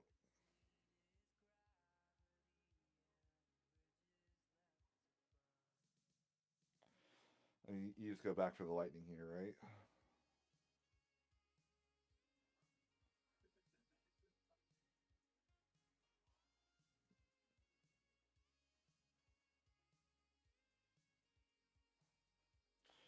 Oh, that's an angle I didn't quite see happening because we can pay from backups here, so even the arc doesn't stop this. He's gonna pay for hand. It looks like too. He looks like he's about to pitch from hand and leave backups open. Cory's like, give me prio, give me prio, give me prio. let me pay.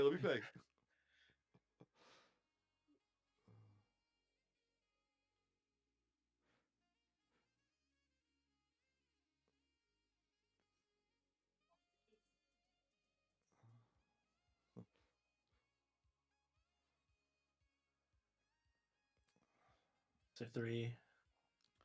That's gonna bring out the Ishtola. Cory's He's fighting.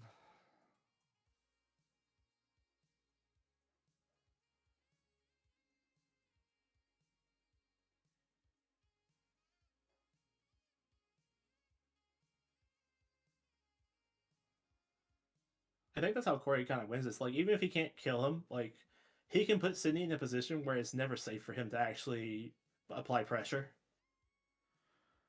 So he could yeah. potentially deck him out. Like, it still seems pretty slanted towards Sidney in this position, but from this position, I think this is Cory's like best bet to kind of win it. Like, just keep throwing things out that he has to keep dealing with. No, I think this is like the one situation that like I really like the line of, like I said, you arc away the Estinian and then you block the Leo and sack the Leo itself to prevent. Oh, I guess it doesn't. Like just preventing that Thancred from dying would have been nice if we could do it, or like pick up the Cucullin to stop that. Oh, that's an existential threat for Sidney. That's going to require us to either arc or Cucullin. Yeah, you have to answer this.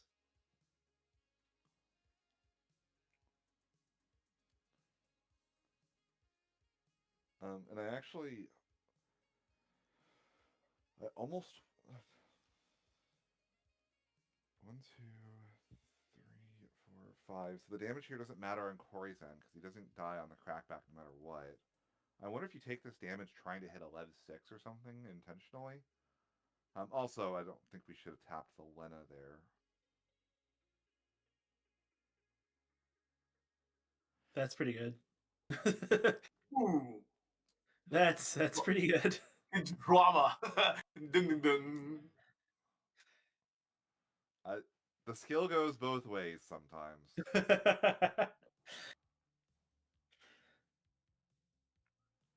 Cory just learned from the best. He saw what Sidney did. Like, hey, I should do some of those EX burst kind of thing. Those are pretty good. So what did Sidney pick up with the Une there? Did he pick up He Kuchu picked or up did he pick up Cucullin. Okay. Well, that's good. If he picked up Arc, he was dead. Because Cory could blow up the Ishtola or blow up the With the Chaos. chaos. Yeah. The Siren Trigger. Siren Trigger's optional. You don't have to flip here. You may. Why are you flipping? Or just flipping for the love of the game. The Sholo can't even kill it. It takes 1,000 less. So it would only take 3k.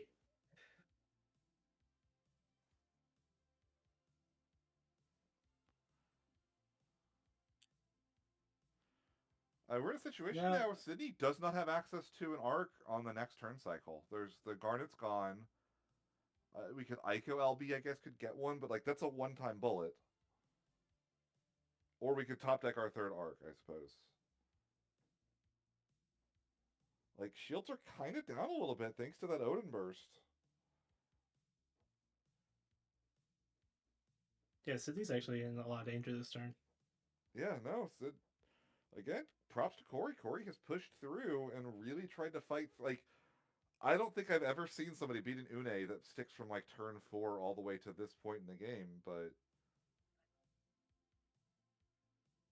just that kind of constant pressure, kind of constantly putting Sidney under fire, and then Sidney not finding the chaos. Okay, I'm gonna look at this list. If Sidney is on 2 chaos, I'm going to Flip something. He's going to lose it. because that would explain why we couldn't find the chaos for so long. Oh, Let's have a look at this list. Okay, 3 chaos, 3 arc. I don't have to be mad at Sidney.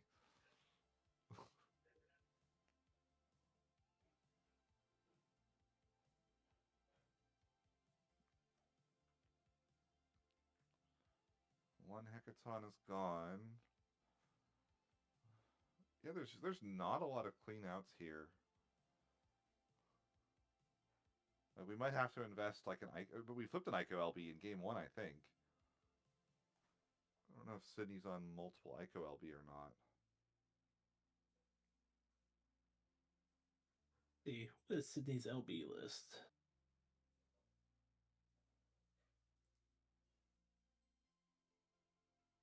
I do not see Sidney's LB list. That's that's just lore accurate for Sidney at this point, isn't it?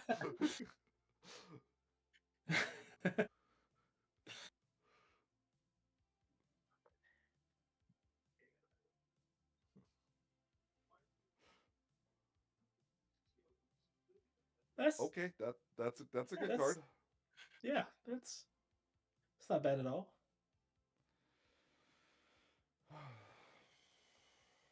I can Did hear he the rest bounce of the what world talking right now. Estinian? The pointing out that one LB Odin that got back into the game.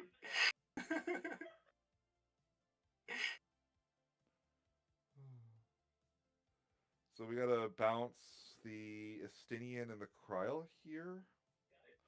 To consider the Tataru is another option, I guess, just to cut Cory off the draw.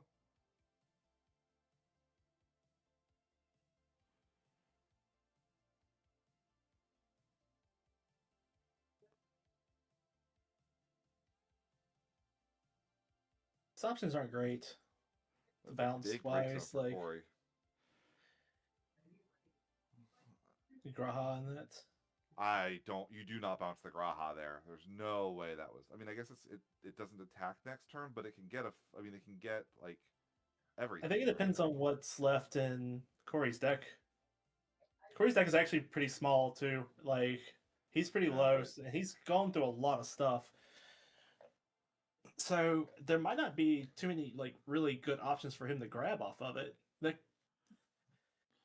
I guess we could. I guess we're also just out of Scion forward names at this point too. Like the only one left is Thancred, right? We've got Ishtola Estinian in play. And Alize. I like, but Alize doesn't have anything to revive at that point, right? Like No. Alize can only revive Ishtolas.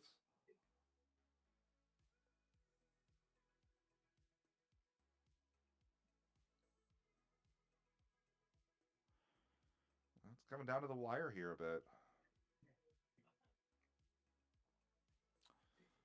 Also notably, the Sistinian is only an 8K still. Now that the Kryl's off the field, we don't have the ability to make it a pseudo 10K. I guess 9.5K, whatever you want to call the Kryl buff or second buff.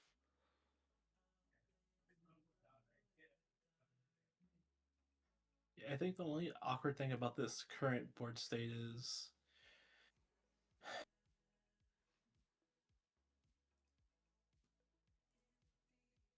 lightning's pretty good. It's gonna fizzle most likely. I might as well try it. Like, Yeah. That's It one also that especially depends. It's one less card in Sidney's deck, and that's a good. That's a good mill. Like, yeah, but you didn't want Sidney drawing that, so that's is that Zodiark? that is that is correct. his. That is in his deck list. I mean, it's a 9K haster here.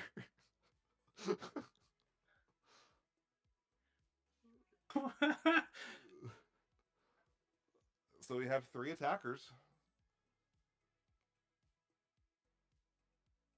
Only is it 9K? It can remove Sidney's break zone from the game. Wait, but it's just got haste. It could just be a 9K attacker with haste. Yeah, it could be, but Sidney has a Tiro. Yeah, but like everything he attacks is going to run into Tyro as a Yeah. blocker. Like it's like you just kind of have to like. I think you just ran the Zodiark into him and just. I think Cory forgot that his Estinian isn't pumped here. Yeah.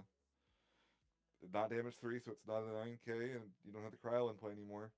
But You like can you have to do that also anyway. Zodiac away one the guy that he attacked with, and then get another cut off the deck. This will Yeah. kill He'll try to all remove. the arcs.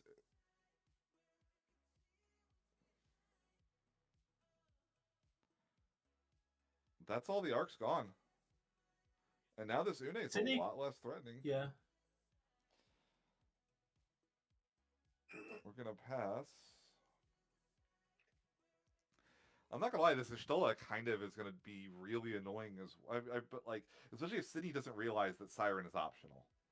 Like that's gonna be like a game determining like realization for Sidney is that Siren does not have to activate here when the Ishtola procs. And he has 2 tones to kill him now too.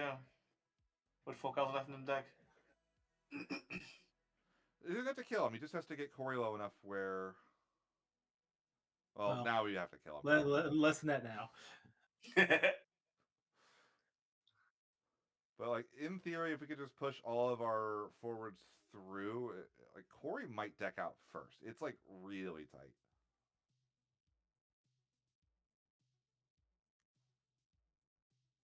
Sidney scoops. How many kills did Cory has left in his deck? I kind of want to know. More than okay. It looked like he had like 6 or so. Sidney was going to have to get in across the finish line with just about everybody.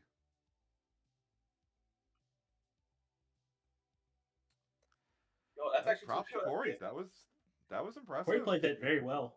Yeah. Very well played game from Cory. I've been told that he's a pretty good science player, believe it or not. I heard a really intelligent person told me that Cory was a great science player, and really intelligent, really attractive, really smart. Oh yeah, Cory's living the life. I'm not gonna say that. I'm gonna go check on the LBs real quick. See what is going.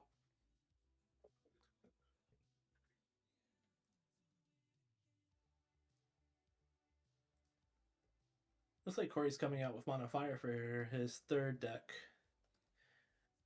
versus Sidney on FF8.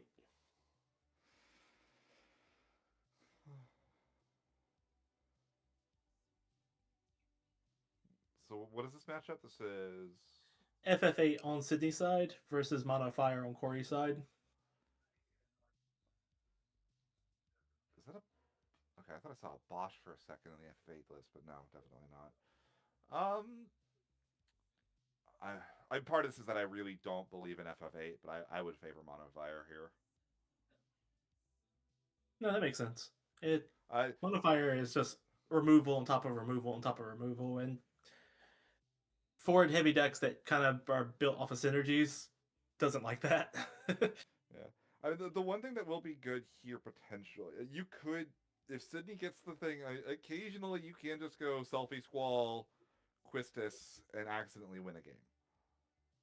Like, oh yeah. Just freeze their backups, they don't draw the right thing, and then you just win. But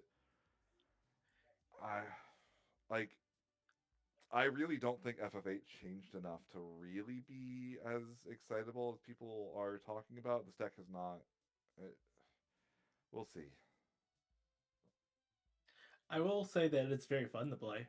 I think I played it a bit back in December, and I was like, it's almost a title deck, and if you're a fan of like the game, of having like Squall or no Quistis Urban, you basically can assemble your whole party out, and it's kind of cool.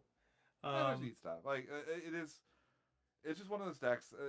Maybe it's my bias. Like this deck was everywhere at locals in Opus 22, and I did not enjoy playing against it. Just it was so annoying the amount of times it was just like to me. It's just like it's FF13, but instead of drawing cards, it just froze your backups for a turn and hoped you couldn't answer it. And it's like, so I've never been a fan of it for that, where it's just like throw 4 forwards in play and try to kill you in 2 turns was what it did back then. It's a little bit more well-rounded now. Like the new idea actually gives it like a card advantage engine and like a way of getting a backup into play. But I mean, some of those backups, like I've seen lists on like the Esther Soldier from Opus 6 or whatever, and you just like, this is not a constructed quality card. Like, what are we doing here, guys? Like,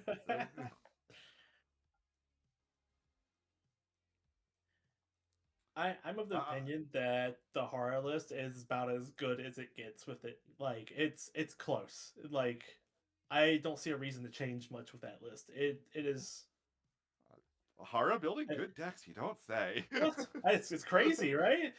Almost, he should enter the World Championships. He might do okay there sometime. Yeah, someday. Yeah, someday. Someday. So it's gonna get the Raijin out of the deck. We're one card off of getting card draw off of the Adia, which again is the and like getting this Adia, having the extra backups. The new backup names help a lot as well. It does make a card like Eden a lot better. I've seen Eden cast as low now as like 2 CP, 3 CP, 1 CP. Like that. That's really interesting and really strong, obviously. But it's ooh, that's. I mean, I guess we're going to be able to stock up here. We're going to be able to flip the top 5 and add. But I mean, that means Cory doesn't have an answer to the Adia here. I think the DM might have come down just a little too early for it to have like a clean answer to it. Yeah.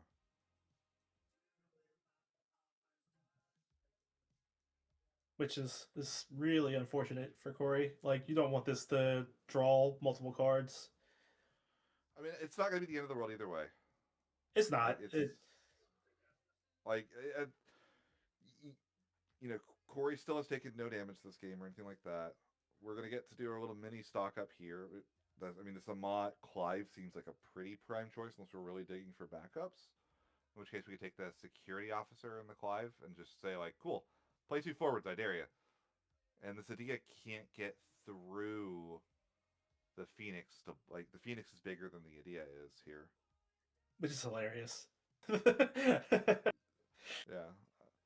The one downside of this Adia is the old Adia name is so important too. That cleans it up. Does it clean it up? Oh yeah, It because we had had 2K the on it initial from thing the. from the. Okay, I would have probably kept the Clive and just threatened that. I'll just like held the cards in hand. I kind of like My guy really, really did not want him to draw that extra card. yeah. Cory has a tendency to play for the value, so he wants to go to 5 backups and he wants to deny the alternate value. So that's the type of player that he is. Oh So yeah, when Yeah, he he's does it he's that way, but you could he's play a the backup modifier. next turn. Like He's you're a okay modifier. playing this He game a he little should slower. try to go to 5 backups, but yeah, he didn't have to. He didn't have to do that right then. yeah, You know the ditch if for it Clive like that's premium discards to do 5K to a forward. You know like agreed. I feel like we had other like we could take a turn off, give Sidney 1 draw, and if he overcommits to the board, then you just Clive Ifrit him, right? And if he doesn't overcommit to the board, then you play the security officer, and you kind of go from security officer plus Zach or something off of the backups. Keep the cards in hand.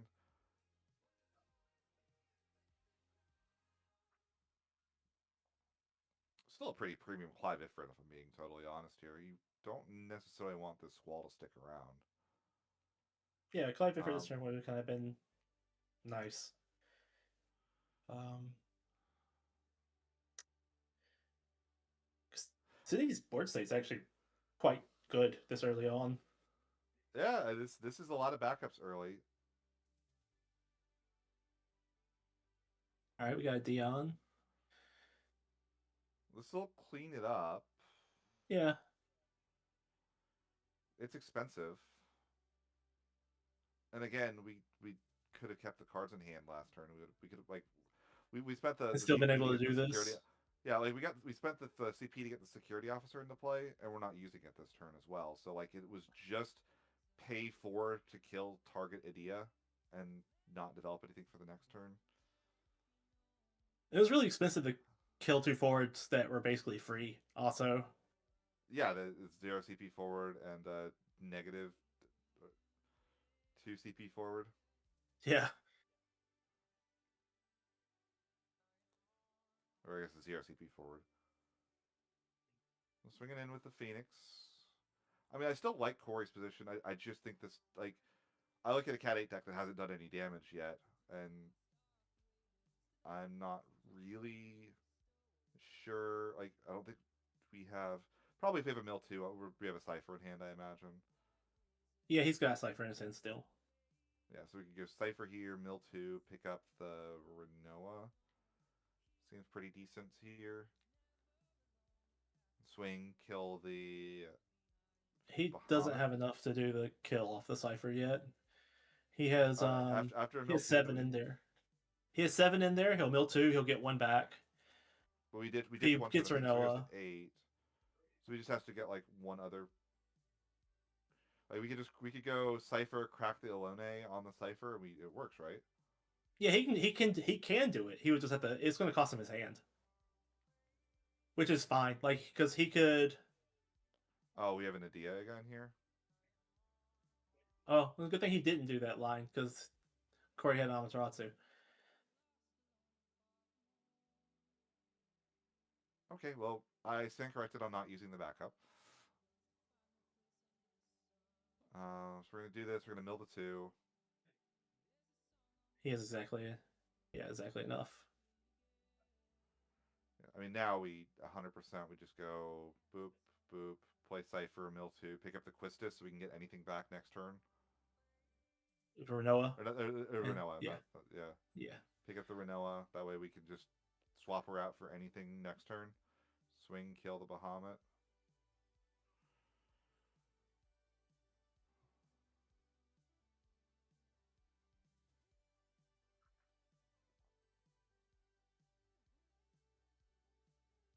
Good hit. One less different in the deck Good. That is a is good very thing. good. I think Cory probably just wants to draw back up here.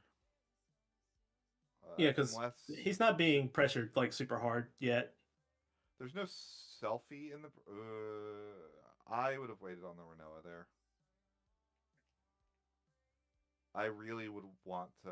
I'd hold the Renoa, see what Cory does so we can respond to it a bit better. And we really want to find Selfie here. Like, Selfie, I think, is the card that changes everything if Sidney finds it.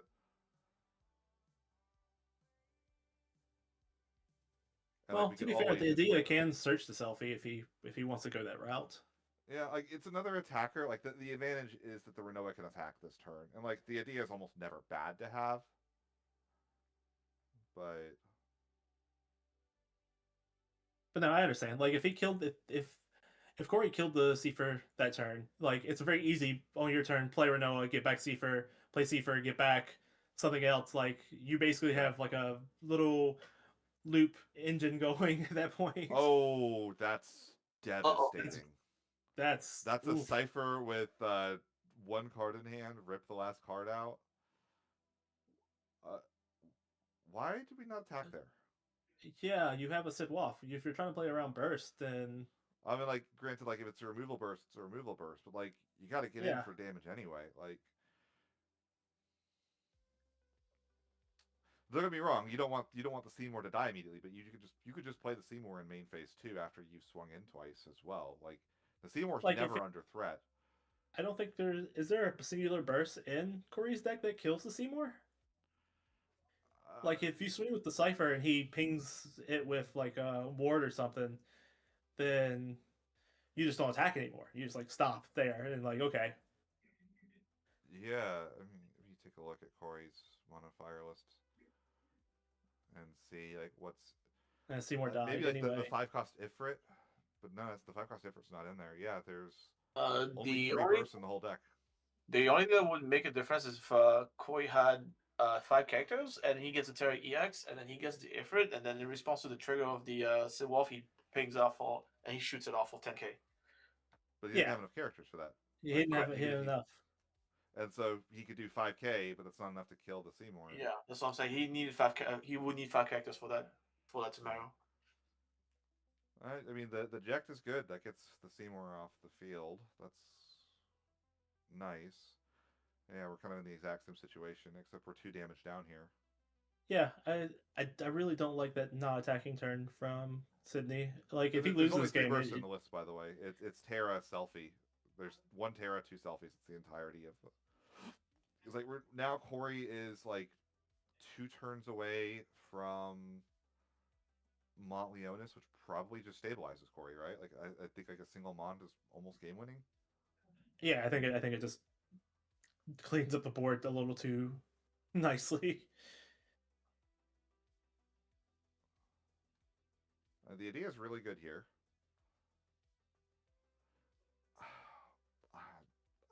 Yeah, like I get why we go for the Irvine. I just think this card is bad.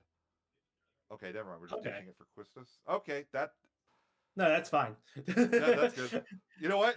That's the best thing Irvine has ever done is discard it to a card that actually does something. I was about to complain that we searched the Irvine. I was like, well, I sort of get it. Like, we can kind of make the Montleonis a lot worse, blah, blah, blah, blah. No, let's just dull freeze everything and then just say, I actually don't want to draw Irvine because Irvine's a bad card.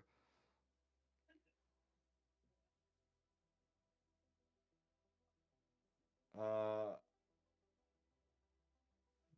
I don't think there is an out for Cory here. Yeah, I think this is it. Because everything's also too big for, like, Ifrit now. There's no on attack triggers, so we can't even, like, Amaterasu on attack to try to buy a turn.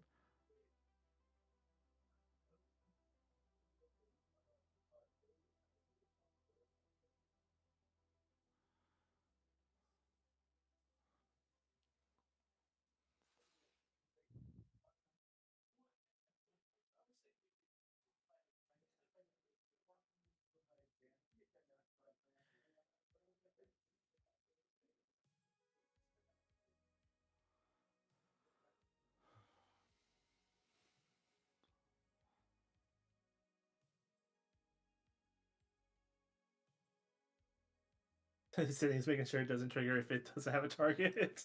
I mean, even if it does, you're almost okay killing your own Quistis. Like, Beatrix problems. yeah,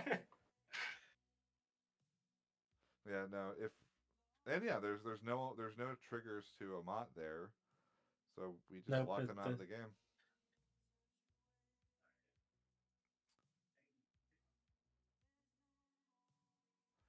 All right, Yeah, Cat I 8 think that takes. early turn where Cory pitched just to deal with the idea The kind of idea. hurt. Like I Yep. think that one little mistake put him too low in cards for the rest of the game. Yeah, like you're kind of in a situation in Mono Fire where yes, you want to build your backups, you want to get your character count, but you really don't want to be dumping hand to do that because you really want to. You kind of want to be having that card, the hand advantage on your opponent at all times. The idea is they're paying 3 to play their forwards, and you're paying 1 for something that kills their forward, like the removal spell, and kind of be cycling that until you get to the point where like Mont for whatever kind of wins the game for you. It's kind of like the dream scenario for that deck. And like the turn after that, we went like Dion Bahamut, which cost us a ton of our hand. We then dumped the rest of it to try to get a Amaterasu on Nadia, and then we get blown out by an Irvine or by a Cipher that was still in hand. Picks up a Renoa, and then we're just kind of we never recover from that situation. No cards in hand, 3 backups is just not enough to stop the speed at which Cat 8 can kill you. So what are we looking at for game 4 here? 2-1 right here on the game score, and then game 4 is going to be Let's see. Mono 5 and Mono Ice. We're flipping the script. This would be interesting because I feel like everything that I said last game applies a little bit less. You actually like Mono Ice into Mono Fire a decent bit.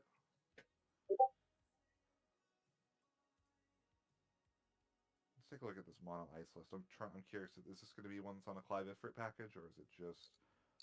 Oh, this looks familiar. Huh. I wonder. Some attractive genius has talked about putting Snovlinka in this list, and might have done so at some point. I wonder who that could have been.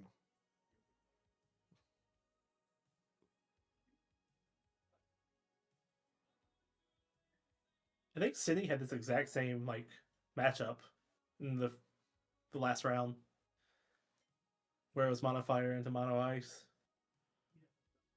He ended up drawing a lot better than his opponent. um, he got hit with a pretty early curse. Like his opponent had a really good start, and he got Kurasame early, which was pretty brutal. But after that, Sidney just drew like insane for the rest of the game, and Man, Cory's hand is. We did GLG the leader, by the way, for that. Like, our hand must be insane. Interesting. So we're on Fang and Mono Fire. I mean, I guess it gets K-Tuna as a backup. yeah, he's playing K-Tuna. And, like, Search of Bahamut, cast it for free is okay value. That's a little early on the lock. Especially in the Mono Fire. It's so easy for them to get rid of this card.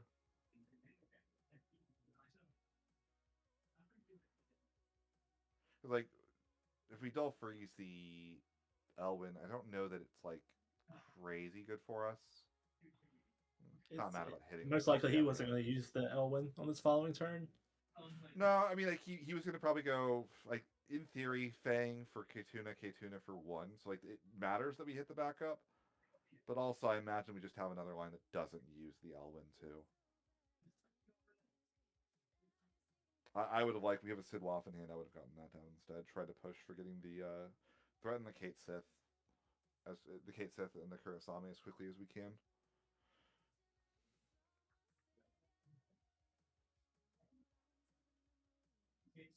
I wonder if Cory has any more backups in his hand.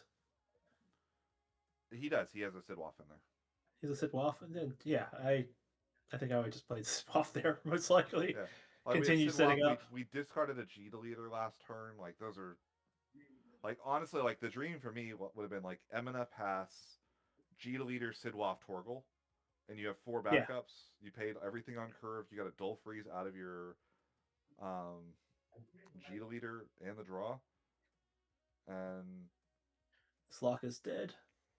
Yeah, lock died. Sure, we take a point of damage, but like Sidney has 4 backups. We're 1 away from having the, like, we're kind of in a situation where we're almost racing to threaten our 5 backup LB as like a threat. And I love Kate Sith. It's a really strong card. Kate Sith doesn't end the game. Montleonis does. You're not wrong. Okay, well, we're doing it again. You got to drop it this time, though. Yeah. I'm not sure that we're as happy with that, unless we have a second. Oh! There's no discard. So we can only Dull Freeze 2 characters? Like, we don't have...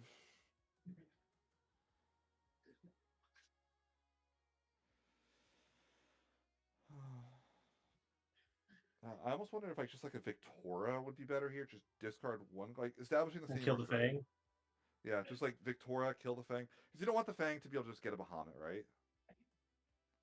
Yeah, I think that's probably better. Because right now, if he plays a Seymour here, he's forced to Dull Freeze the Fang. Like, he can't leave it up because the next turn, Sidney just cracks it, gets the Bahamut, and kills the... Yeah. Seymour is 6 CP, Dull Freeze, Fang, Dull Freeze, Zombie, I guess, in case there's a... like the 5-cost Zombie in the deck, potentially. Okay, we're just going to play Sid Waff and just say, okay, if you want to crack the Fang to go find the Bahamut, that's fine. I like that a lot better. I really do think Cory needs to get the backups down, especially with the way he's got the list constructed. We have to find backups in this matchup. But bro, plus 1k, okay.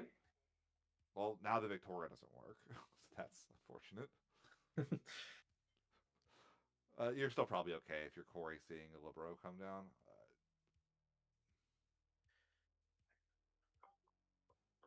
Yeah, I think he's fine for the moment. He is behind. Sidney setting up so fast is kind of brutal. Like, ideally, Cory wanted to set up a little quicker so he could put Sidney on the back foot faster. I mean, the good news for Cory is Sidney's going to have 5 backups and nothing to do with it. That's true. We haven't found like a Cloud. We haven't found like a Minwoo. There's like nothing really that we want to like revive with a Montleonis. So we're ditching the Charlotte for a G deleter. That'll get us a Dull Freeze. Play the Seymour. Play the Seymour. Now we're in a situation where we can hit 2 backups and get the card out of the hand. It's pretty good. And you almost dare Sidney to like, hey, you got a K-Tuna, right? You should use it. Sidney's looking like he might actually. Oh no, he's Yeah, that's disastrous. that's pretty bad. No discard for the lock either, so you don't get the second Dull Freeze or the draw. Um, I mean, like we're still in a situation. Sydney's only got 3 backups, but like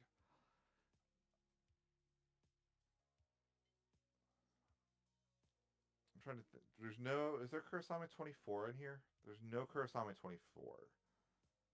So what's the dream draw for us in this situation if we're Cory? Something like an Ishtola, like haste, kill the. It's really, if you're Cory, to me, we're trying to get to 5. We really want to get to a situation where the Snavlinka kills, right? Gino is pretty good here. Get the draw. Oh, that's really good. That's Oh my god. that's Oh, Sidney. that's such I a mean, good turn. yeah, I might have just cast the Ifrit, killed the lock, and been happy with it, but yeah, discard my hand. I dare you.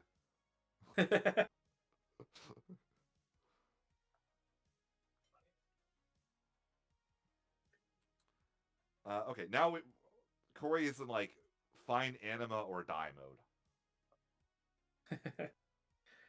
he is Uh, he is this mid move needs to be gone as quick as he possibly can, and I hope he's not thinking about And forgetting that it's an AK.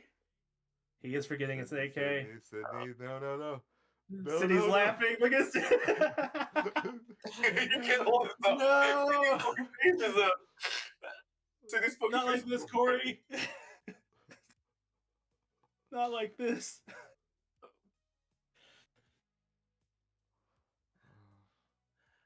Oh no. Oh no, Cory. Come on, man. No, don't do this.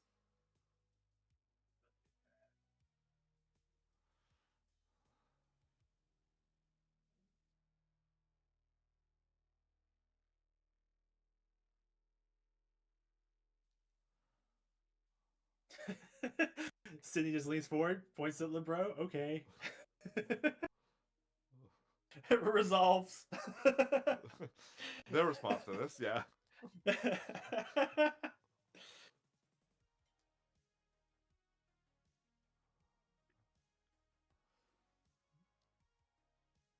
Okay, free Shiva's really good. We're only on 2 of that for some reason, but it's a good card.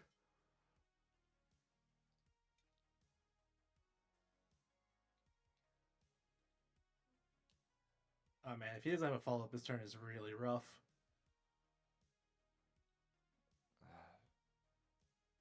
Yeah. Again, the dream card is Anima, if we can find one. I mean, we swing with the lock. We might as well threaten the trade. We'll just say, like, yeah, I'll trade my lock for your Minwoo at this point. It was all planned. Yeah, for the trade.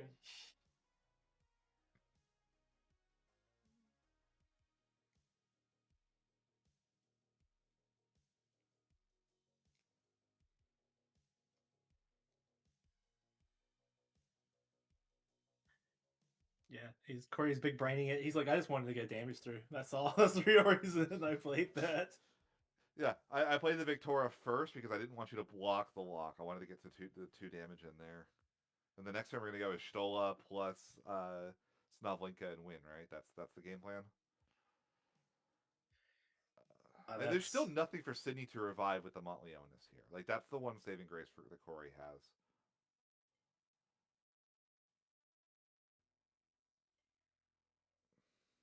Well, at least if if Sidney goes empty-handed for the Minwoo, the Victoria will be a 10K. I think it's a consolation prize. It doesn't matter, but Is Sidney on Big Zombie? He's on 3 copies of Big Zombie, so we can crack the Zombie for Zombie, and that'll kill both forwards. I kind of like that. It does cut off our ability to Mont this turn, but again, we don't have anything to Mont for anyway. We've got 17 backups. We'll draw one eventually. Yeah, I don't think he needs the Mont at this point. Yeah. Like So maybe later when it ends the game outright, but right now it doesn't do that, so I don't think there's a real reason to it. He's so far ahead right now, like he might be able to win without it, to be honest. Which does conserve his LB.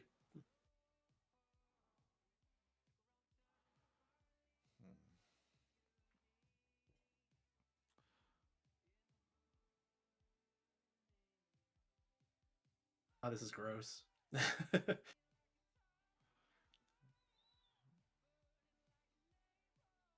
we cast Phoenix with Minwoo. You know, I almost wonder if it's better to cast the Clive instead of. I thought he was for a second there. I was like, I like he has to block it or you draw two. So Minwoo against the Mono Ice deck is maybe one of the funniest things I've ever seen.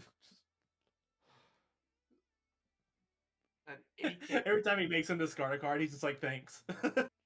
Yeah, sure. Let me put it in my second hand.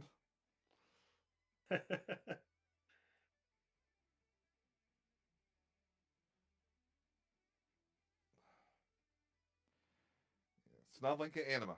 That's what we're looking for. Like if we can find Snovlinka plus Anima, we can dull freeze everything, which does cut off the Minwoo as well. Notably, like that's important. But that is 2 1-ofs for Cory.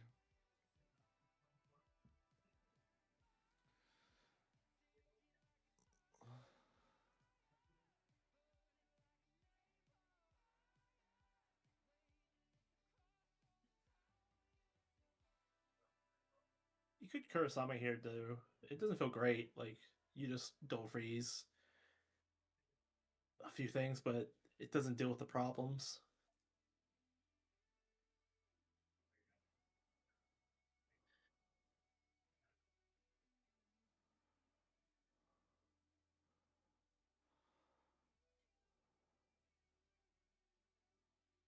If he... You could Shiva. Toto for It's 1, not that's good. amazing, but it works. This gets us back Seymour. So we can Seymour, break the Minwoo, get her out of there, and then dull freeze 2 back. He's going for the Shiva. Okay.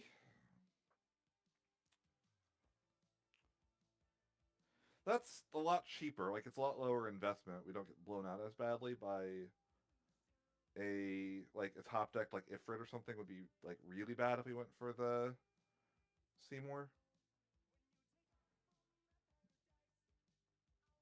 And we are very up on cards.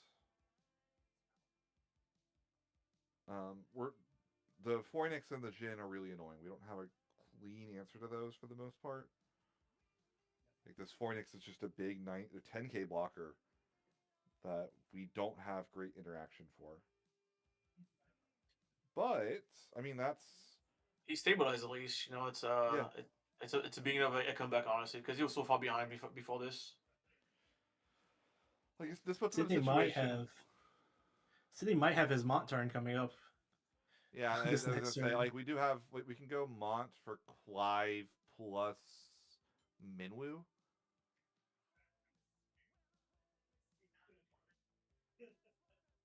He's gonna hit the K-Tuna.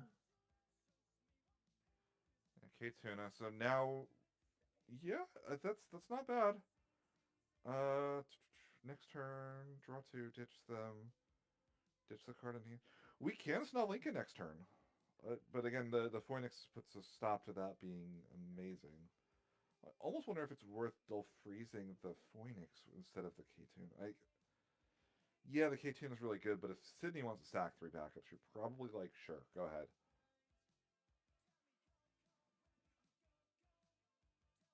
There's just so few ways for us to like profitably interact with the Phoenix.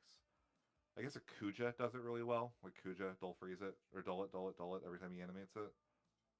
so it can't block. Pass to Sidney his just draw a hand. pass.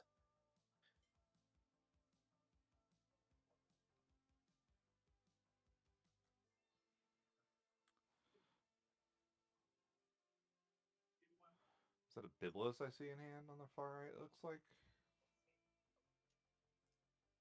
Yeah, Biblos is Zale? And I can't see the other card.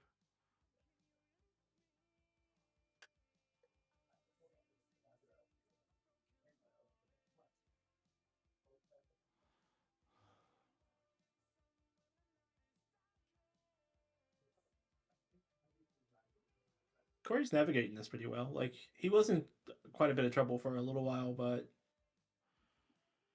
Yeah, as said, he's kind of stalled out a little bit. Doesn't really have great action. I would be worried about Cory if this game goes super long, but like Mono Ice does not have a bad long game. If we can get this fifth backup down, potentially, like that might just be pretty nice. We're looking at our LB. I wonder if we are eyeing that Kuja to make this Phoenix a non-factor. so we can swing in with the last well. Yeah, that way we can attack with the last. We can attack with our board to put him to damage 3 at least. Unfortunately, we can't get over the Jin either. It's like we attack with Laswell, we attack with the Shantoto. The Jin is a 9k first striker that hits as a 10k first strike. Or no, sorry, 7k. He's an 8k. Hits as a 9k first striker basically, which the Shiva doesn't get over. Actually, nothing in the deck's gonna get over the Jin either. I don't know if I like that. Yeah, It only freezes the K-Tuna here. It's not. It doesn't dull freeze. and we're flipping Shuyan, which is like He the flipped snob's in Kuja hand. also. I don't. Like both of those flips, like unless the Snob is already in hand. If Snublink is already in hand, then that's probably fine. Like, like, so we hit the K Tuna. No, that is not how that Cory, works. that doesn't hit. Sorry, it's a knight. Last well. It is a knight. Oh, yeah. Okay. So we're gonna freeze Zondi and K Tuna, and we're gonna And then dull freeze Phoenix with Laswell.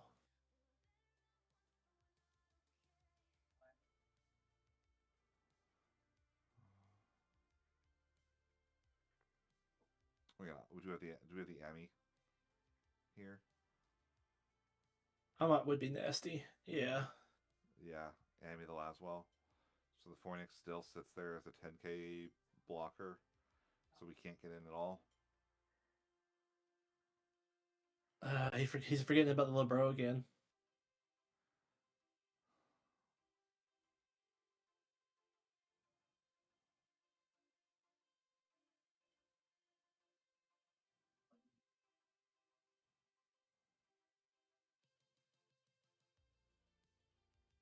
Yeah, Sidney's just like, okay.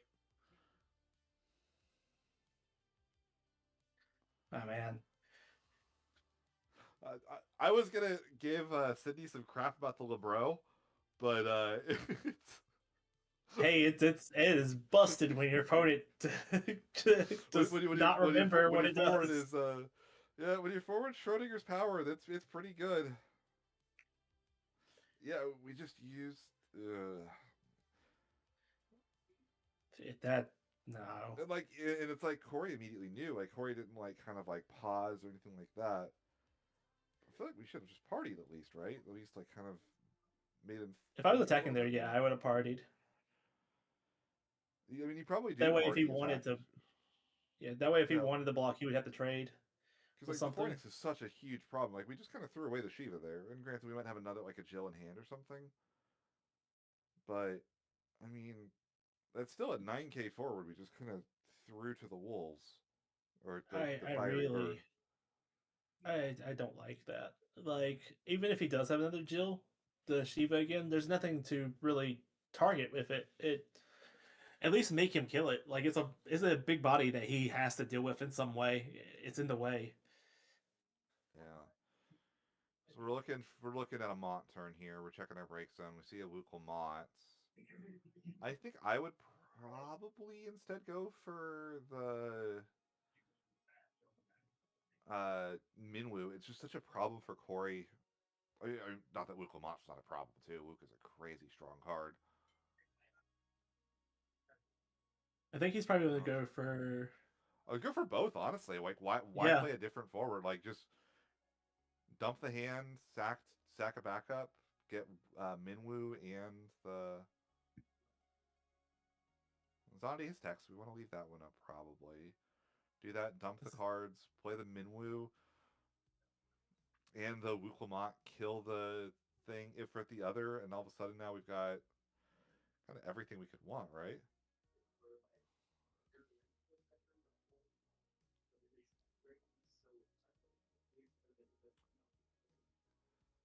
Yeah, This is a nasty brutal turn. Yeah, this is nasty. We sack the Culinarian as well, so we can play it back on a future turn. Or you could put it right now with the free backup. He could just play it. Yeah, if he has nothing else to do. That's true. I mean, like, I would probably just like Ifrit away the. Like, well, both the forwards are going to die to the Wukong because it's going to have haste. Oh right, Luke's going to have haste. Yeah, just replay the Culinarian. Then at that point, there's nothing else to really do. Free. Yeah, turns out. Yeah. Yeah, that's exactly what he's doing. Hey, he called it. Yeah, I forgot. Yeah, we just get haste for some reason with Mock. There's Anima. Oh, that was an out. Yeah, Dream is dead. I animate the Phoenix too. Why not? Like, or okay, play a little slow. I guess that's probably fine too. Like we're threatening lethal next turn. Yeah, like his board state is so insane right now that I think he's fine. Like, I think all of Cory's plays that kind of prevent him from dying from this point are expensive. Or he's gonna have to like invest a ton of LP to try to salvage the game. This is a good start. The Shantato being 1 CP is always nice. I mean, like, Seymour is decent here, right? We can get. Okay, Well, Jill into. That, yeah, like, that still sort of does it. I would don't still freeze the Mott, kill the Minwu and the Wukong, and that way next turn he can't play a second Mott. He's getting Seymour.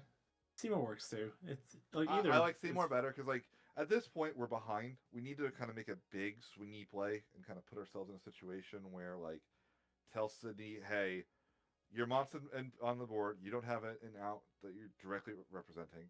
So you play the Seymour, you break the Minwu, you dual freeze the Zondi and the Wukong, and Sidney's kind of in a situation with that where there isn't a clean out to the board anymore. I hit the Zonde. Like it sucks because like, the Zonde. Yeah, he should. He needed to hit the Zonde there. Yeah, so now the Zondi is like he's got 2 outs on board, like without even sacking the K-Tuna. Like that's like a stall. He's just gonna crack it right now and go get it. Yeah. That's. Oh, this card is so good, by the way. Get your playsets if you haven't. It is so powerful. And not it plays so much better than it reads. Like, okay, it doesn't read insane. So to be fair to the Cory, Sidney was going to crack it in response anyway, so it didn't matter if he did froze it. This way he actually prevents a point of damage. That's true. Yeah. No, you're right. The Zonde was going to come down and do bad things no matter what. Yeah.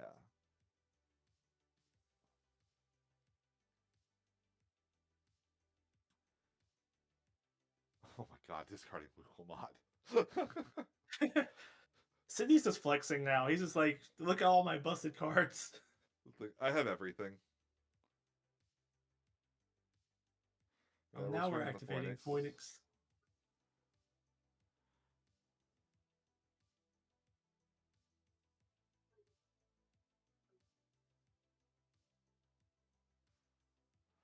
Oh, jeez.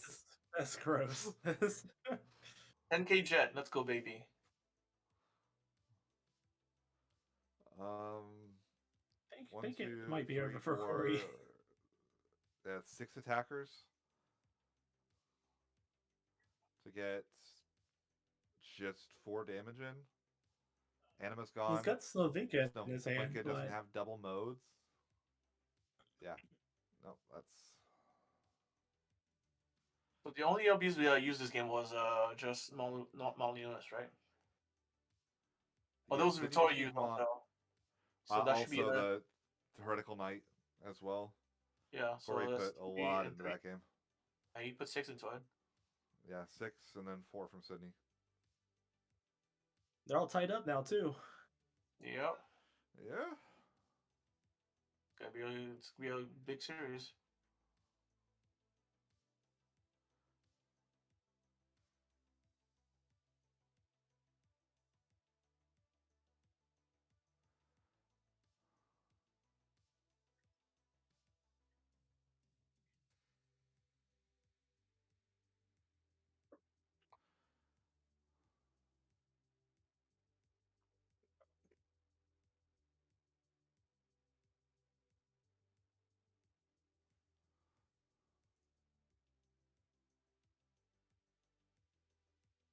So what's our next 2 decks?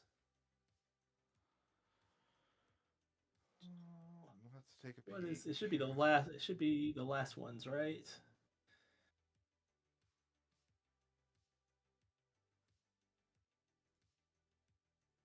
So Sidney has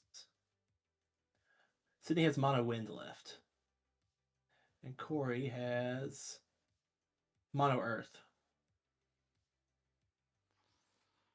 Mono Wind versus Mono Earth. Okay.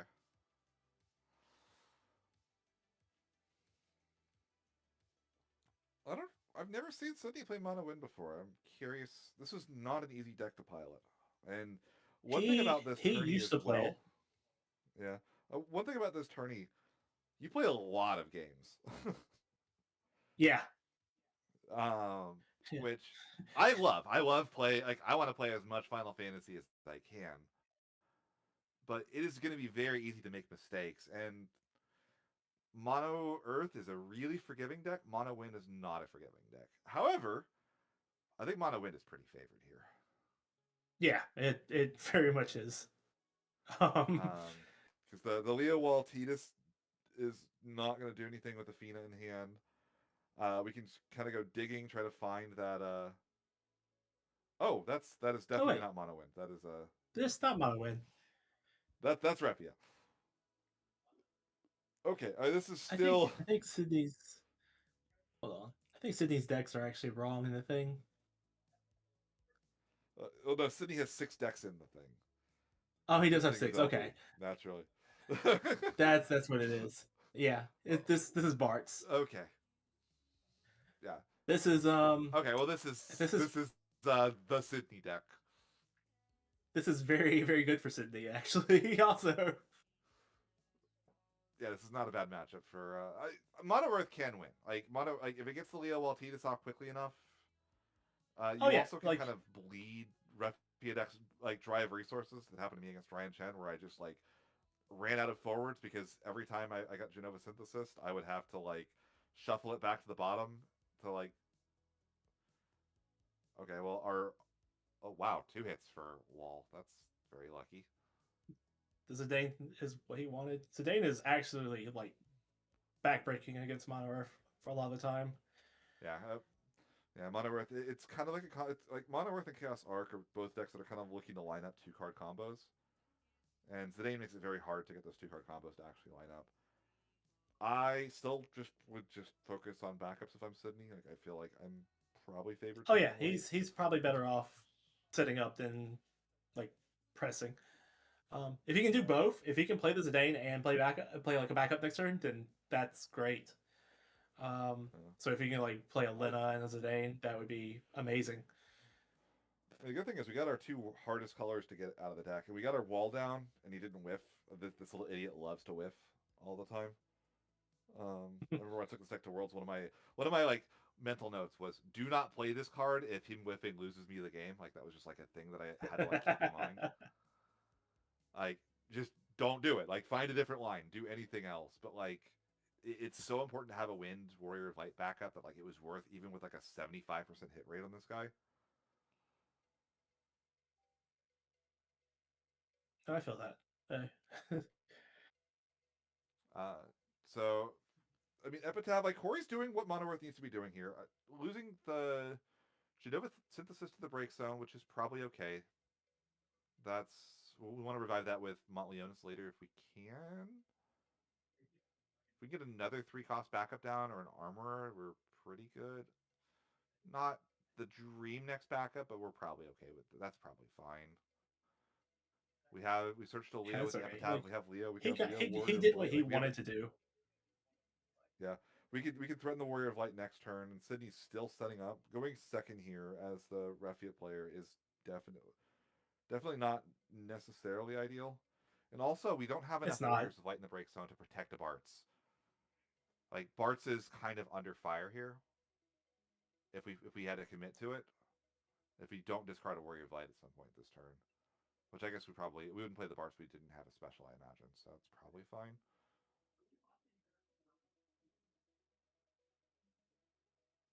It actually might be worth a Zidane here. You might be actually, yeah. Yeah, if you want to get the Leo like 100% out of the hand right now, um, Yeah. That is a because heck of a hand, though. Oh my goodness. you Like get the every Emmett card Silk. in this is a problem. Like you have to go like Yeah, Leo Emmett Selk. Because like you can't leave the Ingus because I like you can't leave the Emmett Selk represents removal on the Zidane as well. You kind of want the Zidane to protect himself a little bit. Wow. Discard Bart's, play Bart's, ditch Bart's for a Bart special. um, that's a lot of Barts in the break zone already. You got to do what you got to do sometimes, I guess. But how many Barts is Sidney on now? Actually, I know what my list was on.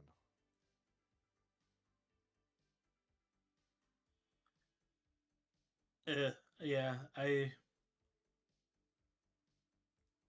hands gross. Um,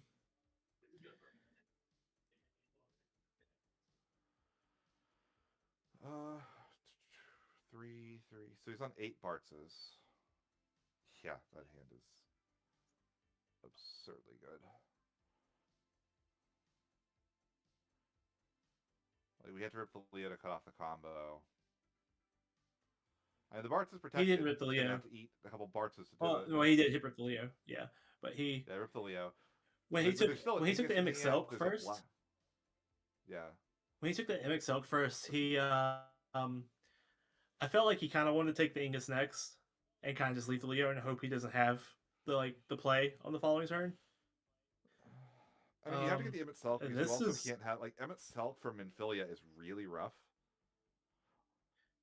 yeah. My thought process would be like you hit the Leo and then you swing and hit the Mimic Silk, ideally, Yeah.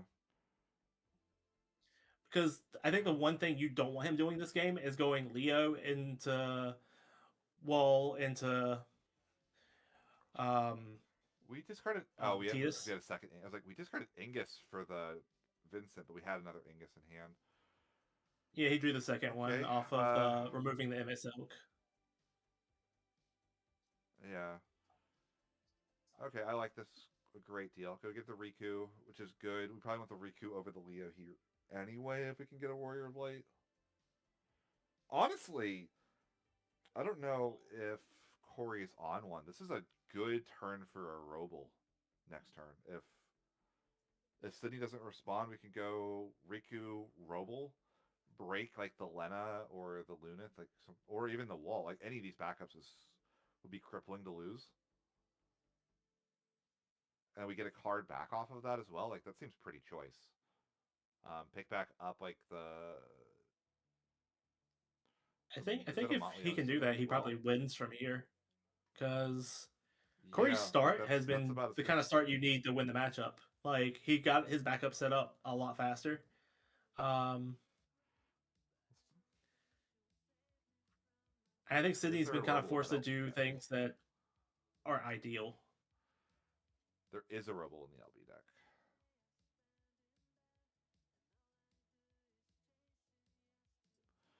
Okay, so we use the light Barts. That gets us Kryl. That's good.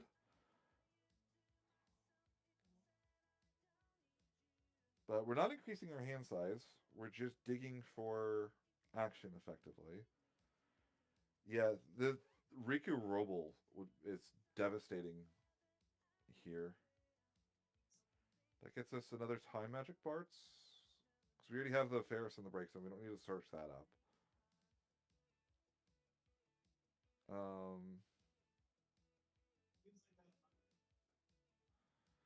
Sidney's had to pitch a lot of forwards this game too.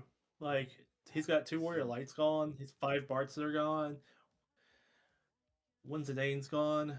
Like that's a good chunk yeah. of your forwards already for this quick in the game. We could find Refia, that would be nice. Like Refia kind of gives us some interaction. Like right now we don't have any interaction. We're just kind of letting Oh, this is gonna be brutal.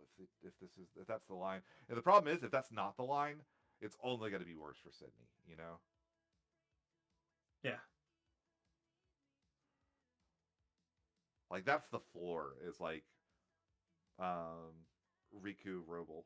But like it could be Leo Waltitas. That would be pretty nasty too. Because that still lets you And then we could also pick up the Robo the Mont next off of turn the like and yeah, Leo Waltitas, Riku pick up the Montleonis. I don't even need to pull, like the Mont doesn't do anything, but like it's just like a really threatening card to have in hand as well. Like if Sidney tries to do anything, then you can Mont back the Genova Synthesis, which kind of turns off like a Refia stabilizing you. Like, well, we don't have the wall because we would be windmill slamming that. Like, there's no world we don't just immediately go for that. So yeah, it is going to be probably the Riku Roble. What would you hit if you're Cory here? What's the you played a lot of Refia. What's the backup in this situation you want on field the most? if I was Cory, I would hit Lunith here. That's what I would break, just because he only has so many Luniths. He's got multiple water backups. He's got the Lenas. He's got the Sarah FLs. I want to take him off of one of his colors. Yeah, Yeah, I mean, and there's an argument for the like wall because the wall is the one that you can't replay. Like wall is so hard to get back down. There's also an argument yeah, for Lena just to cut him off the special. I don't think I don't know if I like the pass. yeah. Like I would almost even be like main phase misdragoning and trying to find action if we don't have it. Like, that's a lot of time to Yeah, stabilize. I do not like him letting him untap with 4 backups here and not like committing more to the board.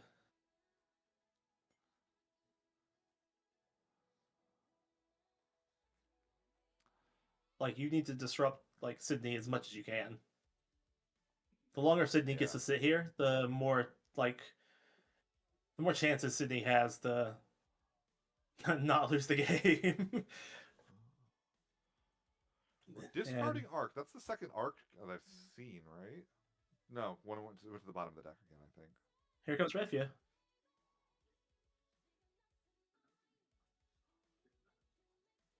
Why did we discard the arc there? We didn't have to do that, right?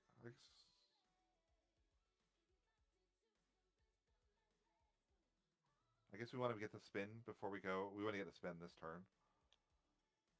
I will say Vincent is really annoying for Refia in this situation because we can't actually like Refia is gonna die Yeah, if we target the Vincent. I think you just have to let So the Vincent beat you a bit. Like what? I'm about to say, I'm like, what? No, don't target that, Sidney. But yeah. I guess I mean you got to put Cory the was Ingus about to on be the really bottom happy. as It's like, well. yes. Yeah, Ingus on the bottom, one in the break zone. So while searching out, there's chances of him having another one immediately is not huge.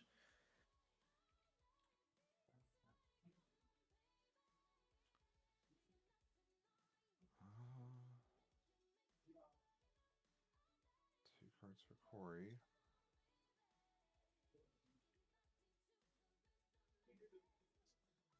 Like we have interaction if you're Sidney, which is good. Like we're in a situation now where Leo Wall doesn't necessarily do everything, and there's Cory the does have punish the for third spinning Ingus. as well. It feels so bad to Amat Ingus too. Like it's not a card you really feel comfortable doing that because it lives and it costs 1. Yeah, I'm on a 1 CP backup that doesn't die. I mean, backup forward. Yeah, 1 CP, a 9K. Once it's like, so you probably have to Amat whatever he gets, but ugh, like we know he has the Riku, so we can just get Wall here. Genova synthesis. The Joe synthesis is pretty. That's pretty neat. Yeah, I don't hate that. That also works. Yeah. Do we know what's in Sidney's hand? Do we know what? What's in what? Do we know what's in Sidney's hand? Do we know if he has an Amaterasu or not? We don't. We don't know.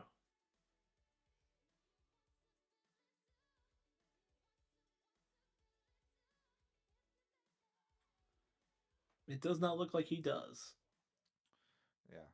Genova synthesis is like one of the really annoying cards for Refia because again, I like what like took the we're gonna Vincent spin right? here. Yeah. Yeah.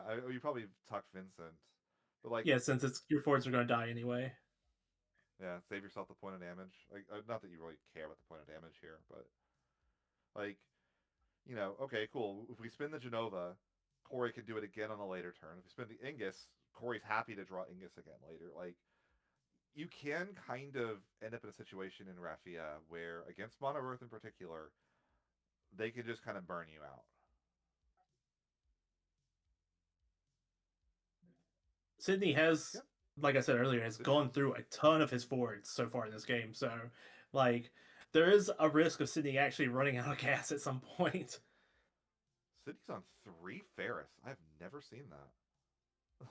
A lot of like, Bart's decks actually play 3 lately. I don't know what the the argument for playing 3 of it in Bart's is, considering that you have more ways to search it out. um, yeah. I mean, it's one of those things where sometimes I swear I look at other Raffila sometimes and I just go, how do you have room for all this? I see like a Lena 26 in here, 3 Ferrises, like. I mean, the answer is 3 Zidanes as well. Like, where's the room come from? Sometimes like, the answer is it's just different. He's not playing non-engine in the same way that I like to. this is pretty good. Another Refia. Yeah, Refia. But again, like we're gonna spin a Genova synthesis, and it's gonna come right back in a couple turns. Or we spin the Ingus, and it's like, cool. Make it real easy for Cory to line up the combo. Especially because like Mono Earth is so adept at searching. I don't know. Have you ever had this happen where you play Refia sometimes, and like you're against like a monster deck or something, and you realize that like the bottom 4 cards of your deck were all put there by a Gao, and you have no way of shuffling the deck to get back to them. Yeah. I try to keep track of what searches I have left in my deck. When I play against something that does a lot of tucking, like the mirror or against monsters, and because like once you lock your backups, there's a lot of times you don't have any way to search anymore, and you're like, okay, well now this removal is actual removal. It's my stuff is gone to the end of the game, so it's basically gone forever. Yeah. Like I like Mono Earth is so good at shuffling the deck thanks to the Inguses that it doesn't really run into that problem the same way. So Oh no, that's why I'm like concerned about Sidney running out of gas because he's having to pitch a lot of his forwards to play things in the early game, and Cory's removal is killing Sidney's forwards. So there's more forwards going to the break zone. So Sidney's break zone is stacked with forwards right now, whereas yeah, which is usually not a it, problem, but because you have a lot of recursion, but the longer the game goes, it suddenly starts becoming a problem. And on the flip side, oh my Cory's god, you know deck. what we do here? This is kind of wild. We go now. We play the Mont. We break the backup. We pick up the Montleonis with the Riku, and then we just play the Montleonis to bring back the Genova and just wipe the Raffia off the field again. Like this is so brutal.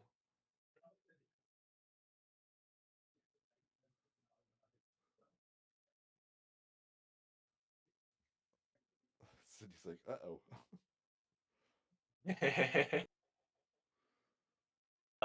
So yeah, do a quick read. I It's like remember what do we do? he probably does not know what like a lot of the newer cards do unless they fit into the decks that he's currently playing. Because I remember last year, the very first term of the season, I Oh. played against Sidney, and he hadn't like put anything new in his Refia deck in months. Like he hadn't made any changes to it. He's like, "Yeah, I'm just playing the same deck I played last year. There's no reason to change it." It's just Refia mono win privilege sometimes. Like mono win is the same way. Like mono win's like, okay, let me peek at the set list a little, like the new set review a little bit. Okay, nothing crazy. We could just keep playing the same deck again. Mono water. Sometimes you could just be a deck specialist and just almost not pay attention during set review season. I don't really like that we like if we're doing this. I still think that like picking up the Montleonis would have been better and just popping the backup. But Yeah, if you got roll back, but you definitely want to hit one of the backups, honestly, especially fire one. yeah, I mean, like again, we could just have the game I plan mean, be just so exhaust Sidney out of the game. yeah, at this point, like considering all the things that we've seen Sydney lose, like forward wise, I might have popped the Lena now. Start taking them off of Lena specials, and making things a little bit more weird. Like just just make the game as funky as I can. Like for him, like Well, it also Sydney's means that doing a like if you like pretty good drawing the job. next Ruffy is hard.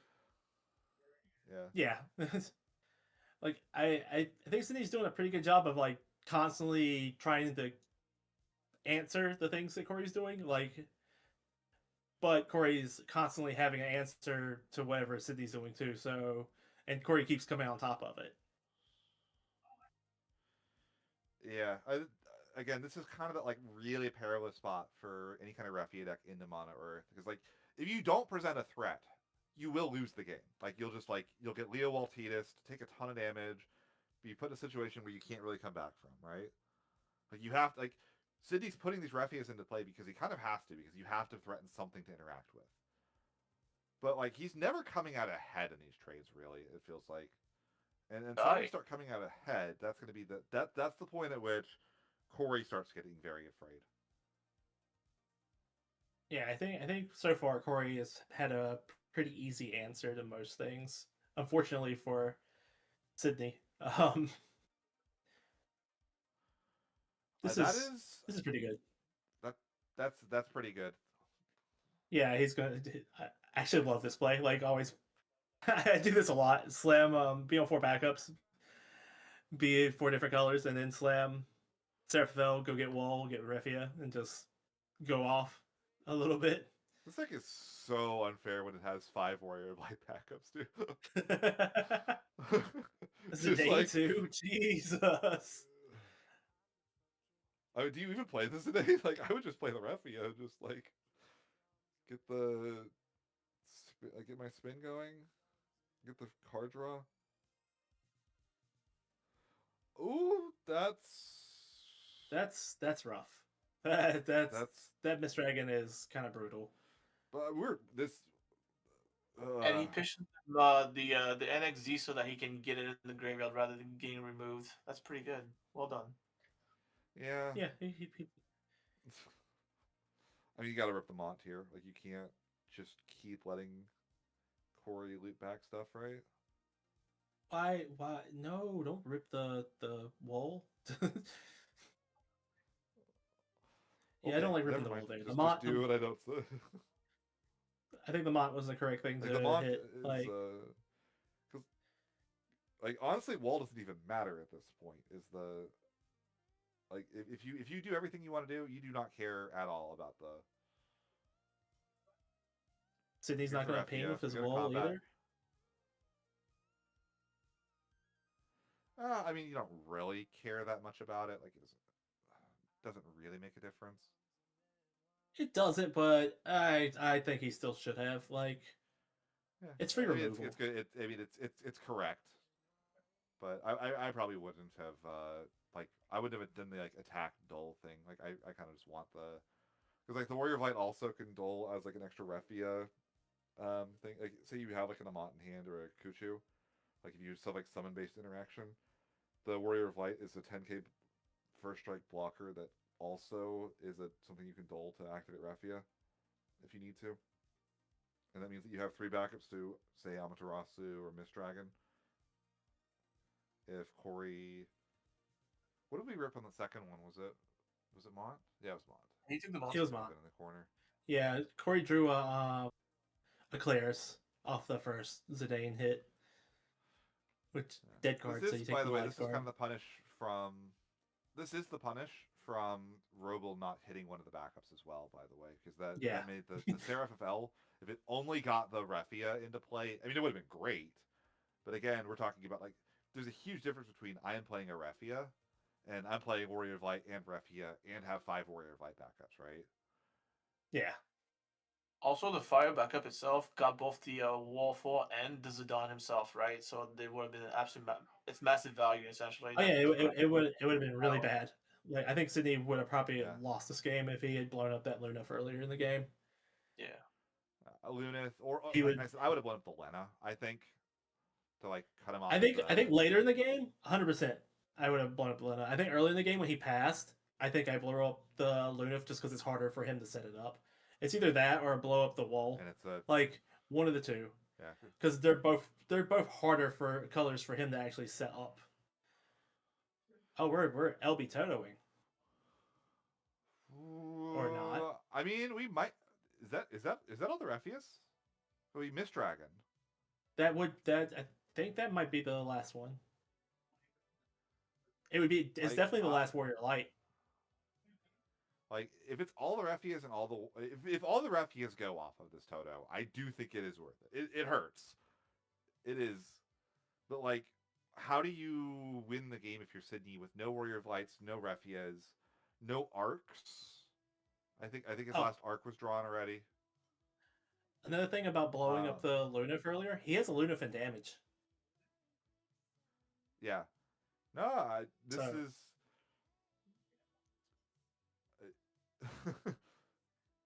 One of those little Warlords quirks again coming into play with the Shantoto and the Roble still being live in the same game. He's going to get Amaterasu.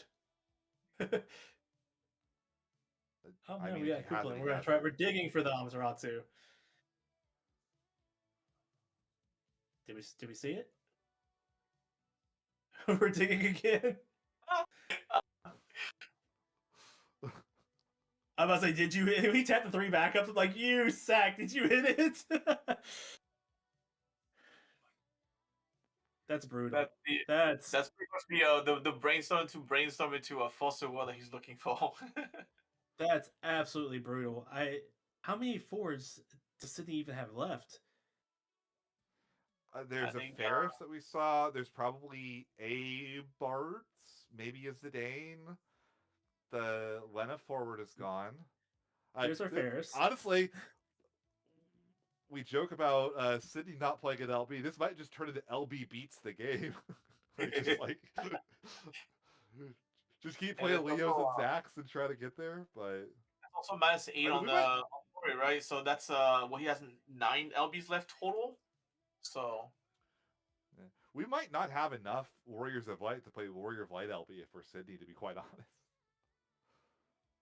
Like just enough names, like Bart's.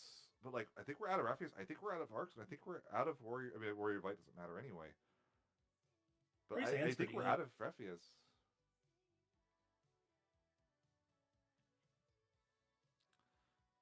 God, can you imagine if we just kill the Ferris here? Just like, He does have a Titan in hand, so he can. Like, he can 100% kill the yeah, Ferris. just pass. What is Sidney gonna do?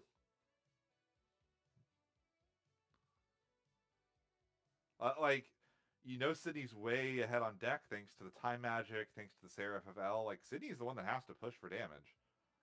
Here comes the Barts. Bart's activate too, and that's fine. Like, you're not complaining about that.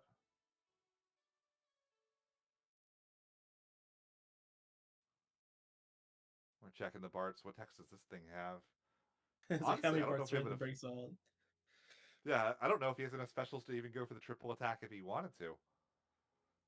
This is just like, he's checking. He's counting right now. I might have just blown the Ferris up there if we have a Titan. Yeah, I think I would have just tightened it. I don't think we need to take that damage. Like, Ferris is the most threatening forward that I think Sidney has left in the main deck. If I'm correct and all the refuges are gone, which I think they are. So now he's gonna tighten this, break double forward. Yeah. Yeah, yeah. He's gonna activate it. Oh,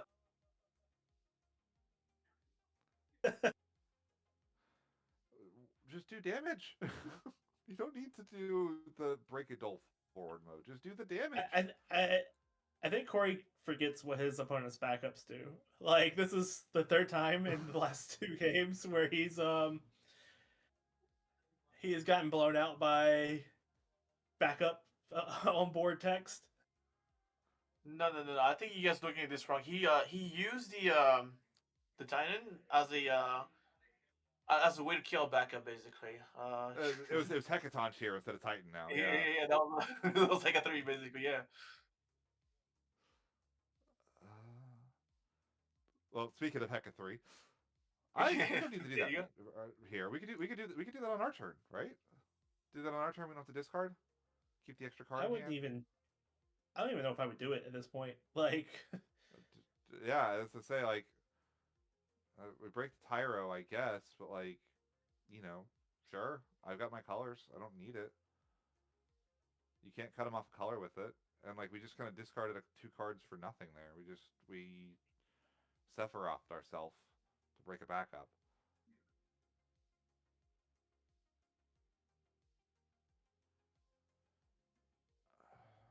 I actually really think that there was points in this game where Cory was like heavily favored to win this game, and I think Yeah. he's made a couple mistakes that have flipped it back towards Sidney. I mean, again, that's the difficulty of like how long this tourney is. Like, and this is game 5. Like, this is, if you think about it, like this is game 5 of round 2. In a normal tourney, you haven't played this many games ever. Like, True. so we bounce the Bart, so we don't want to replay the Ferris. So we bounce the win backups. Now there's an Zidane can come down, but we have to ditch from hand. Uh, Notably though, Just haste. I guess Leo can block it, which is kind of hilarious. And if we play the Zidane, we can't haste in the Barts either. Oh, that is an arc in hand still. So we have enough Warriors of Light where we can still do things. So we can go 3 backups for that for free. He can just play the If we he have can play the wall and break the Une. They break 6 or more. So yeah, he can just break the Une with the Yeah. lull. I would very much do that. Yep. Yeah, that's he probably should have bounced the Lunith. Cory is just not having fun with backups today. Just kind of what's going on a little bit. It's understandable. Again, you kind of want to get the more expensive backup. He's almost, I think, looking at deck out as a win condition. Wall maybe draws a card.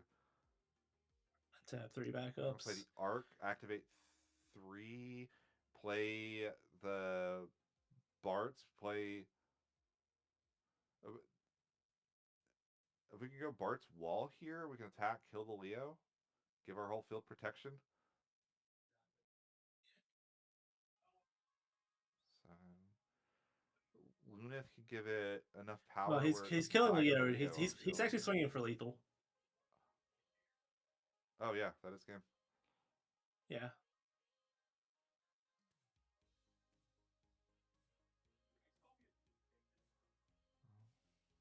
Don't think there's a Sonon in the list, but it's Yeah, I definitely think fatigue is starting to wear its head for Cory. Unfortunately. Yep, haste it in.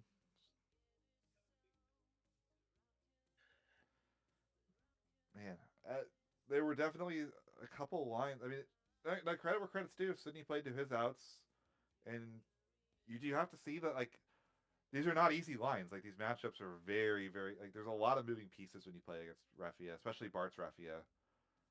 Um, and managing all those pieces, knowing when to push, when to not push. Like sometimes you push and your opponent Shantotos you and you just lose, or you push and you get like the classic Arc, Ferris, Refia, Warrior of Light LB, spin your stuff, draw a million cards, my field's protected. Like that happens, but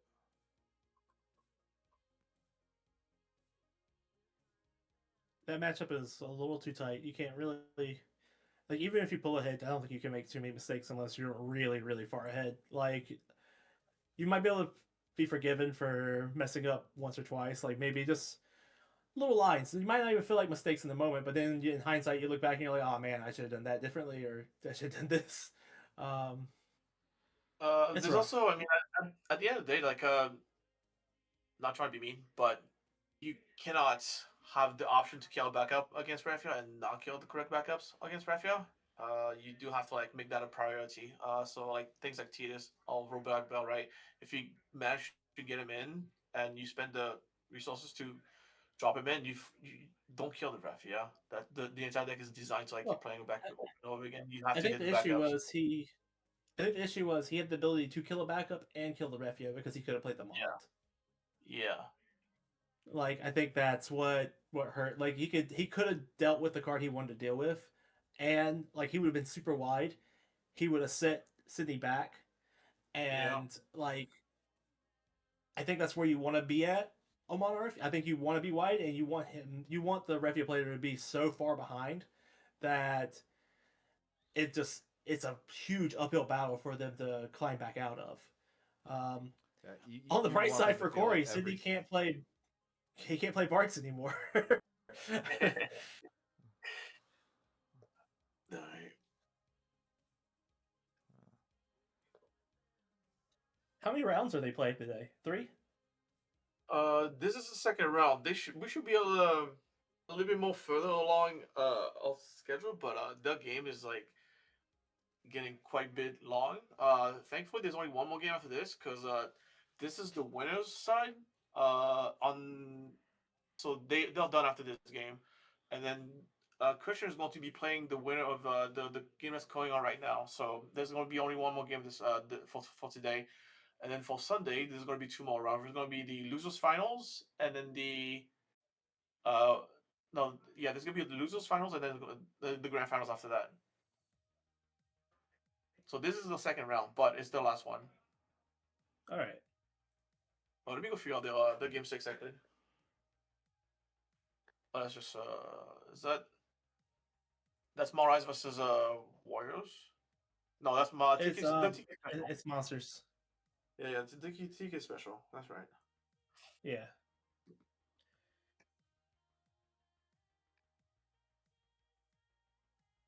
I don't like this matchup for Mono Ice. It doesn't Mono have a Ice whole seems. lot of effective ways of dealing with a lot of what the monster deck does. Yeah. And not having any way to like cancel early realm is pretty rough. The fact that this monster deck also plays Atomos is kind of nasty. Yeah, there is no monster. Like there is one singular card in the entirety of Ice that breaks the monster. Do you know what it is by chance?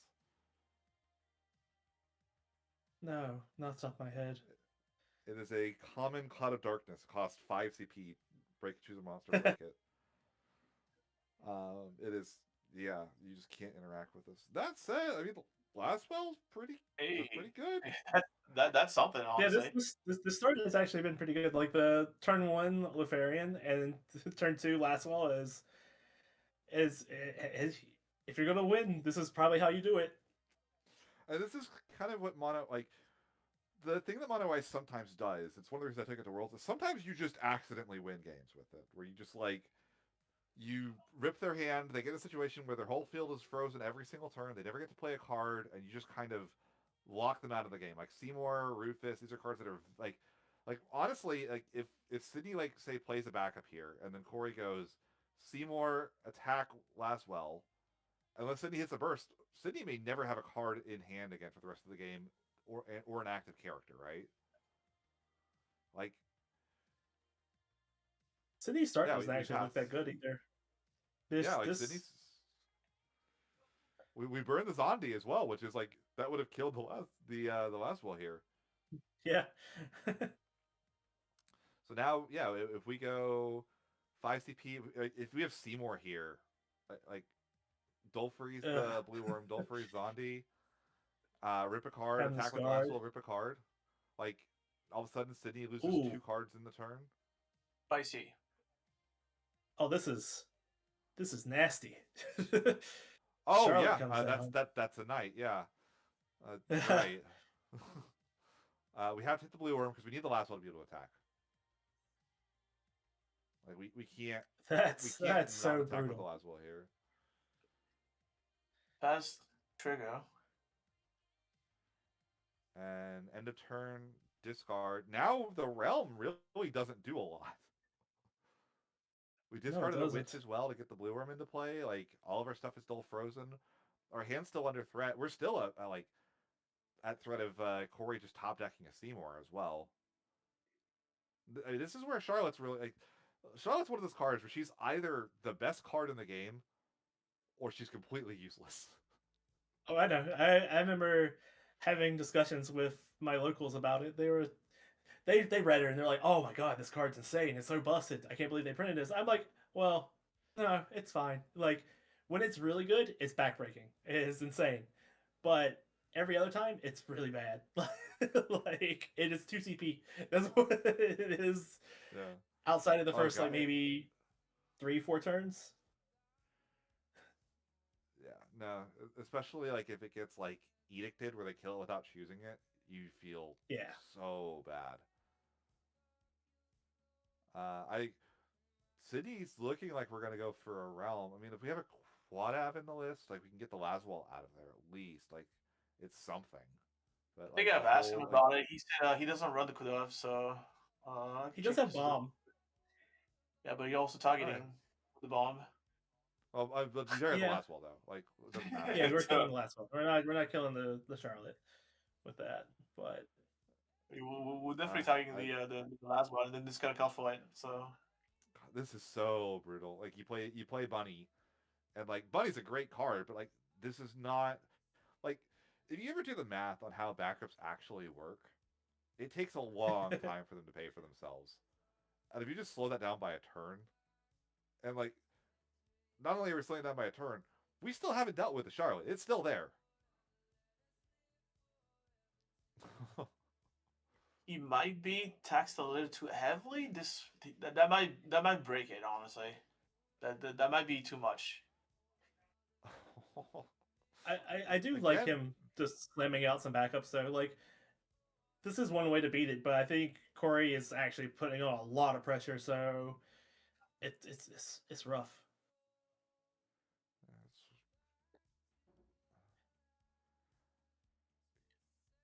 We are a Seymour away from this game being over. Like just over. Yeah, like Seymour, Dolfrey, Zondi, Zulfreeze, Blue Worm, rip a card from hand, attack. Like you might even just attack once, honestly, just to get the proc of the Laswell. Without like giving the potential for a burst, since we don't have the Sid Waff in play. He actually doesn't have that many bursts in the deck either. Yeah, I mean, it's that monster list, yeah. We're looking at LB. That tells us we don't. I mean, again, if we had Seymour, we'd be one slamming it. Hit a witch. Hit a princess goblin to damage. But can you imagine though? Tomorrow, our good friend Toy Chaos got to join us, and then he gets to talk about how Sidney has been doing nothing but winning, except with Toy Chaos list. Losing over and over and over again with it. Well, I can't wait to hear his thoughts on this.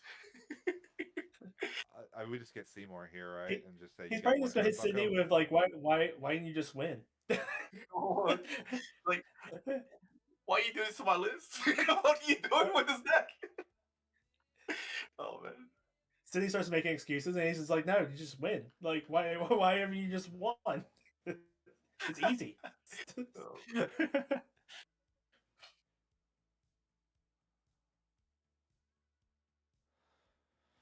Four cards in hand. Fun fact: if we have Ifrit here, it doesn't actually do anything to the Charlotte either. He scoops him up. Like if we have Ifrit just dies. Yeah. Ifrit kills Laswell and then just dies to Seymour on the backswing. So we're tied up. Holy cow! It's tied up. Yeah, Game 7. Crazy. That's crazy. Do. All right. So does he run it back? That's the question. Does he chance losing 3 times with Tori Kelly's deck? Is that what we're chancing here? I think so. I think so. And what do you think Cory switches to here? I think does he switch to Mono Earth? Is that all he has left to switch to, actually? That's 2 decks. He can play Scions. Mono Earth and Scions. Yeah. I like Mono Earth more. Mono Earth actually has 2 ways of killing a bunch of monsters. Yeah, I think Mono Earth is the better choice for this matchup specifically.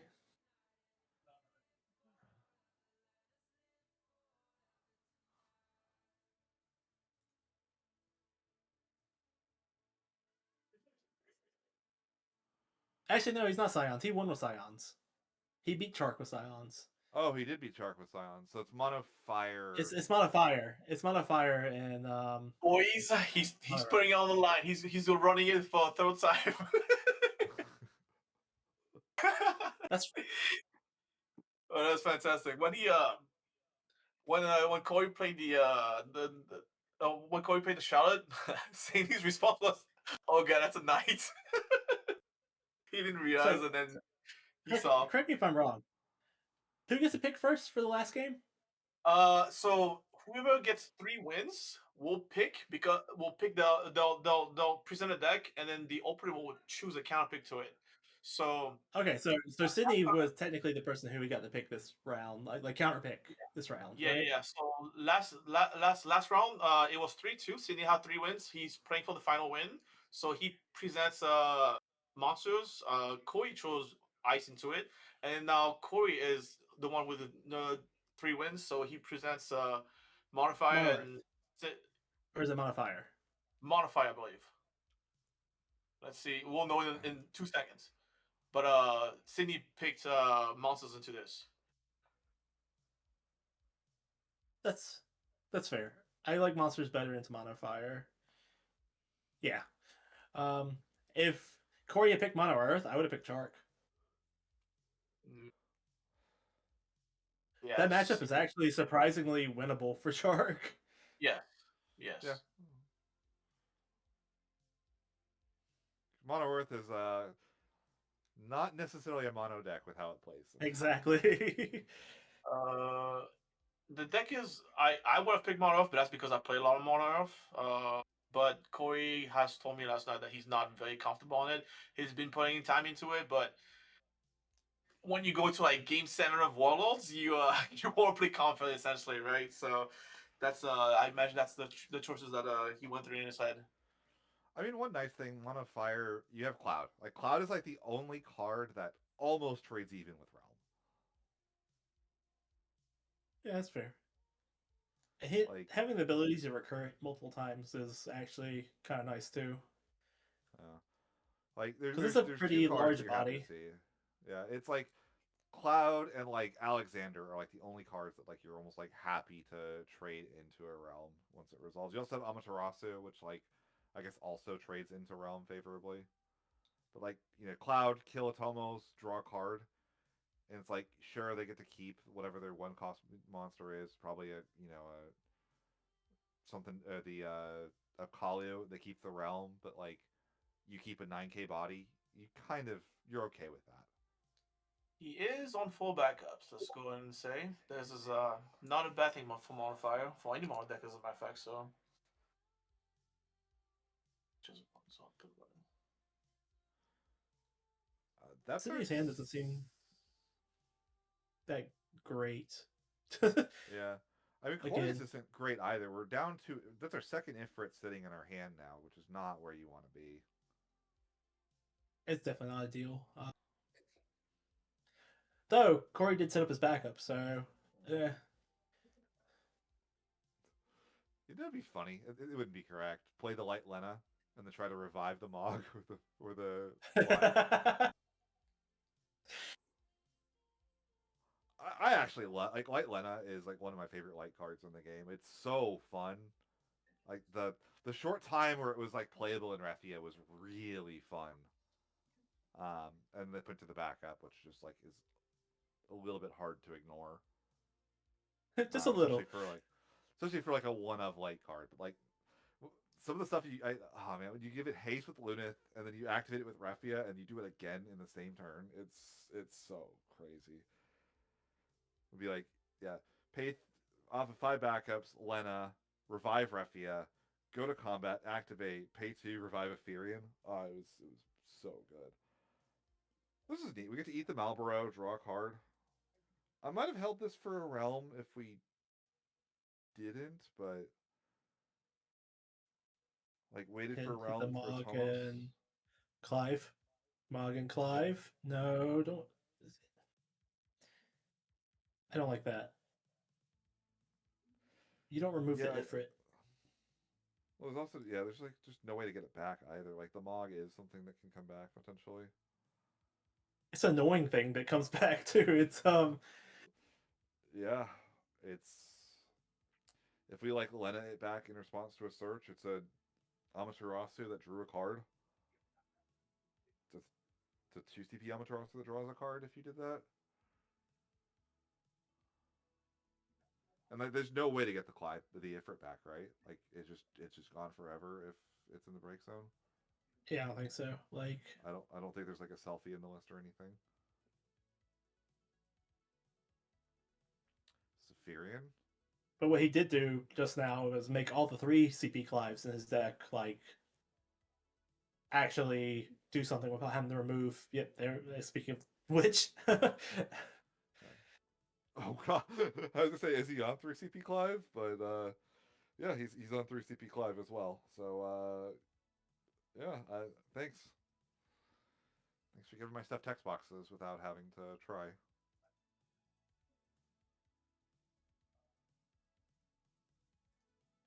yeah, he just removes. He actually gets to be break zone hate now.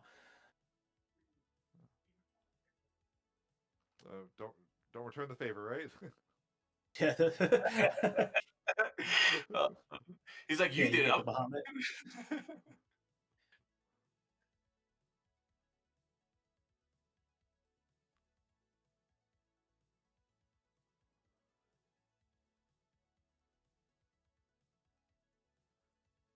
Just passed here, right?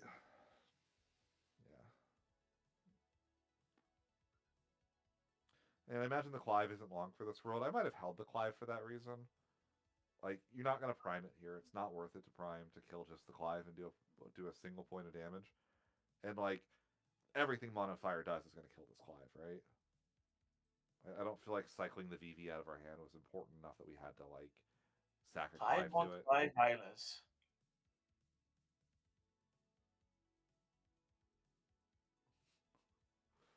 Fine, I'll do it myself.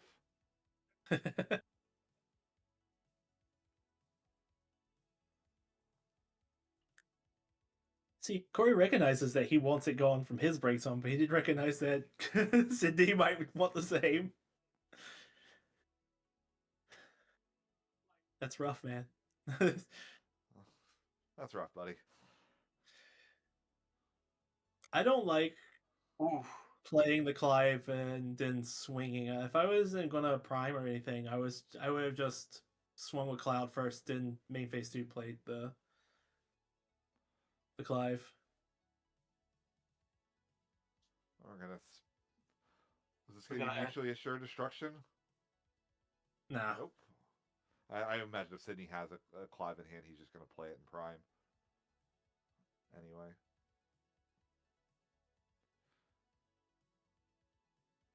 And Cory's he's got 4 backups and 5 in hand. That's kind of where Mono Fire wants to be. And Sidney really does not feel like he's gotten off the ground this game. It's been a really rough start for Sidney. He's got the backups. Like, he's got 4 backups in play. Like, but Water Fire Realm decks in particular do kind of burn out in a way that other Realm decks don't. Like, they're kind of known for their explosive turn 2s where they go like backup turn 1, turn 2, Realm, the Tomos plus, Apkalu or plus Goblin, play the Princess Goblin, play Furion. Yeah, that's rough. Yeah, like, again, the Water Fireless really just kind of hasn't gotten off the ground. That's our second Ifrit being discarded. So our Clives are going to be offline for Cory pretty soon here. Did he pitch it? So he pitched an Ifrit?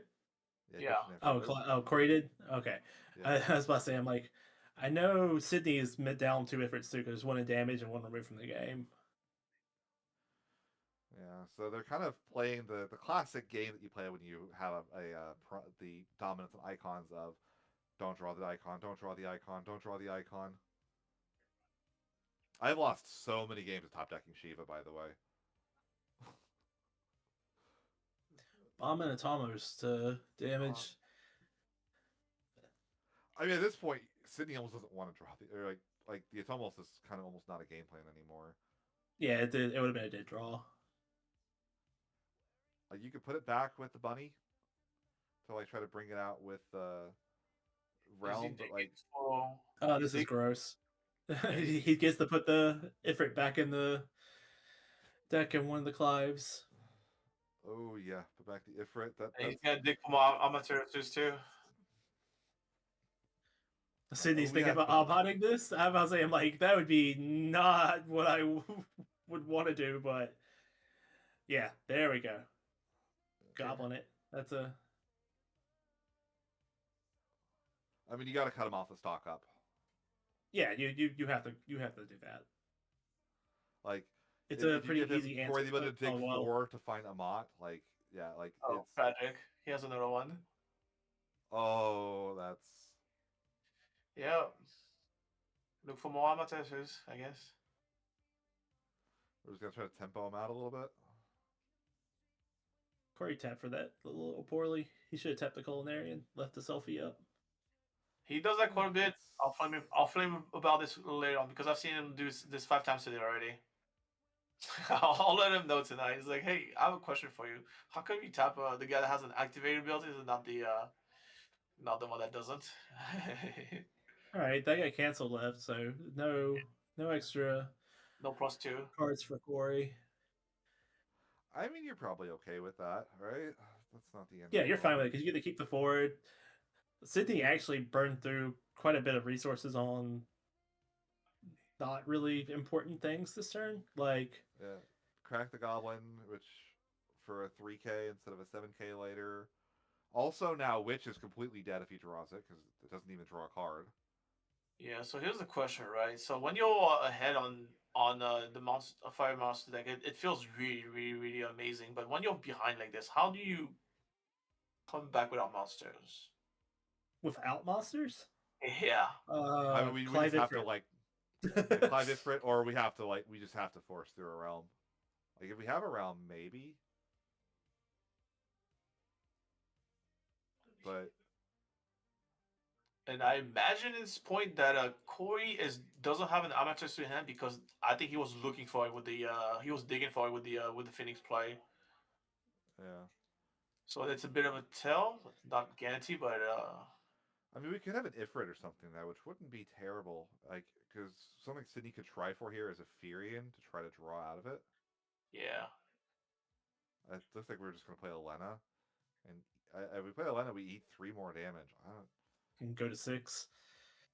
It's not ideal. He does have a Furion in hand. Yeah, which of the fence it's in his hand. Yeah, we talked about it. Yeah. Which is a dead draw. Yeah, it's just that's fodder. Yeah, like that's the second wish now that like we're gonna have to discard to play a better card. And here's our last like Different. He had the Yeah, Amaterasu. yeah, it. Still have all these. Oh, do you trade? Probably not. Well, the thing is that oh you man. still have you're still losing it. Like he has. Oh, Yeah, actually, no. You have to trade. You have to trade because he's gonna Clive Ifrit He's because he gonna did Clive that He's got an Ifrit deck. onboard. He has an onboard Clive. He can just Yeah, prime. that's yeah. it's, You get something for it here. So you swing and just trade with the Phoenix. you're trading your last Ifrit with a Phoenix. Yeah, that that you Feels had to. bad. He literally asked you that Phoenix on top of that, bro. So, ooh. Oh, he passed. No, I guess cross your fingers and hope he draws the difference. Well, Yeah, you just play it then. Like you actually don't want to draw because if he yeah, draws it, you yeah. lose. He doesn't. He actually doesn't have the CP to play it. Oh, you're right. You Oh yeah, are yeah, you're right. Yeah. right. He's actually only at 4 backups. If he was at 5, then oh no. But Ah. So you just do it this here. is You prime and go he keeps fix. that. Why does he keep tapping his backups to have effects, leaving the culinary open? Okay, here's He's what we not- need to teach Corey because this is how I do it. Put the backup with the activated effect on the far left. He's tired, Mike. Mike. He's I mean, tired. I know. I will cut him some slack. He, what is this? His 11th game today? Yeah. Yeah, yeah, yeah. 12th actually, because he went. I, his ears are burning a little bit right now, though. He's like, Yeah. I feel like somebody's talking. I feel a disturbance in the force, though.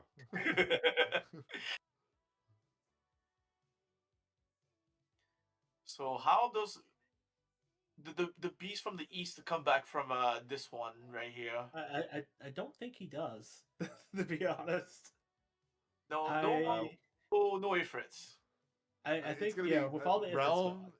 I mean, it's got to be realm into witch, basically. It's like realm for yeah, Malboro Blue Worm, and then witch, which still puts us in a situation where we've done 0 damage to Cory, and we're sitting at 5.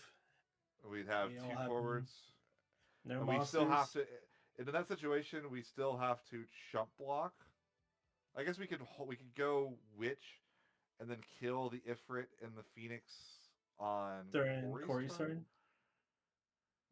That way, the cloud doesn't get over us. No, actually, if you do that, no, yeah, the cloud would be a 7K, and then you still die to everything in that situation, right? We're on damage We're on 5. 5. So Yeah. we don't. I guess that's like that's the best thing it can be, but that's again, two specific cards. Crackle operate. I'm not sure we could do it if we had to crack the bunny for it. Yeah, I Sydney's think not. it's The 100% Yeah, dead. we're dead. Wow, that was a series, yo. That's yeah, we're like, where are my realms? one guy matters, bro. It is what it is.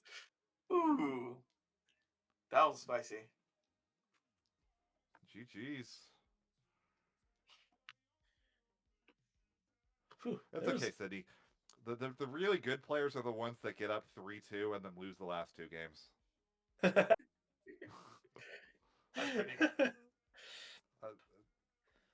That's what I did against D. So that's a little bit of context for it. Um, all right, so we're gonna be done with this round. There's gonna be one more round. Let me check with the players, okay? So, Steven, if you're there, yes, can you throw us into a little break, please?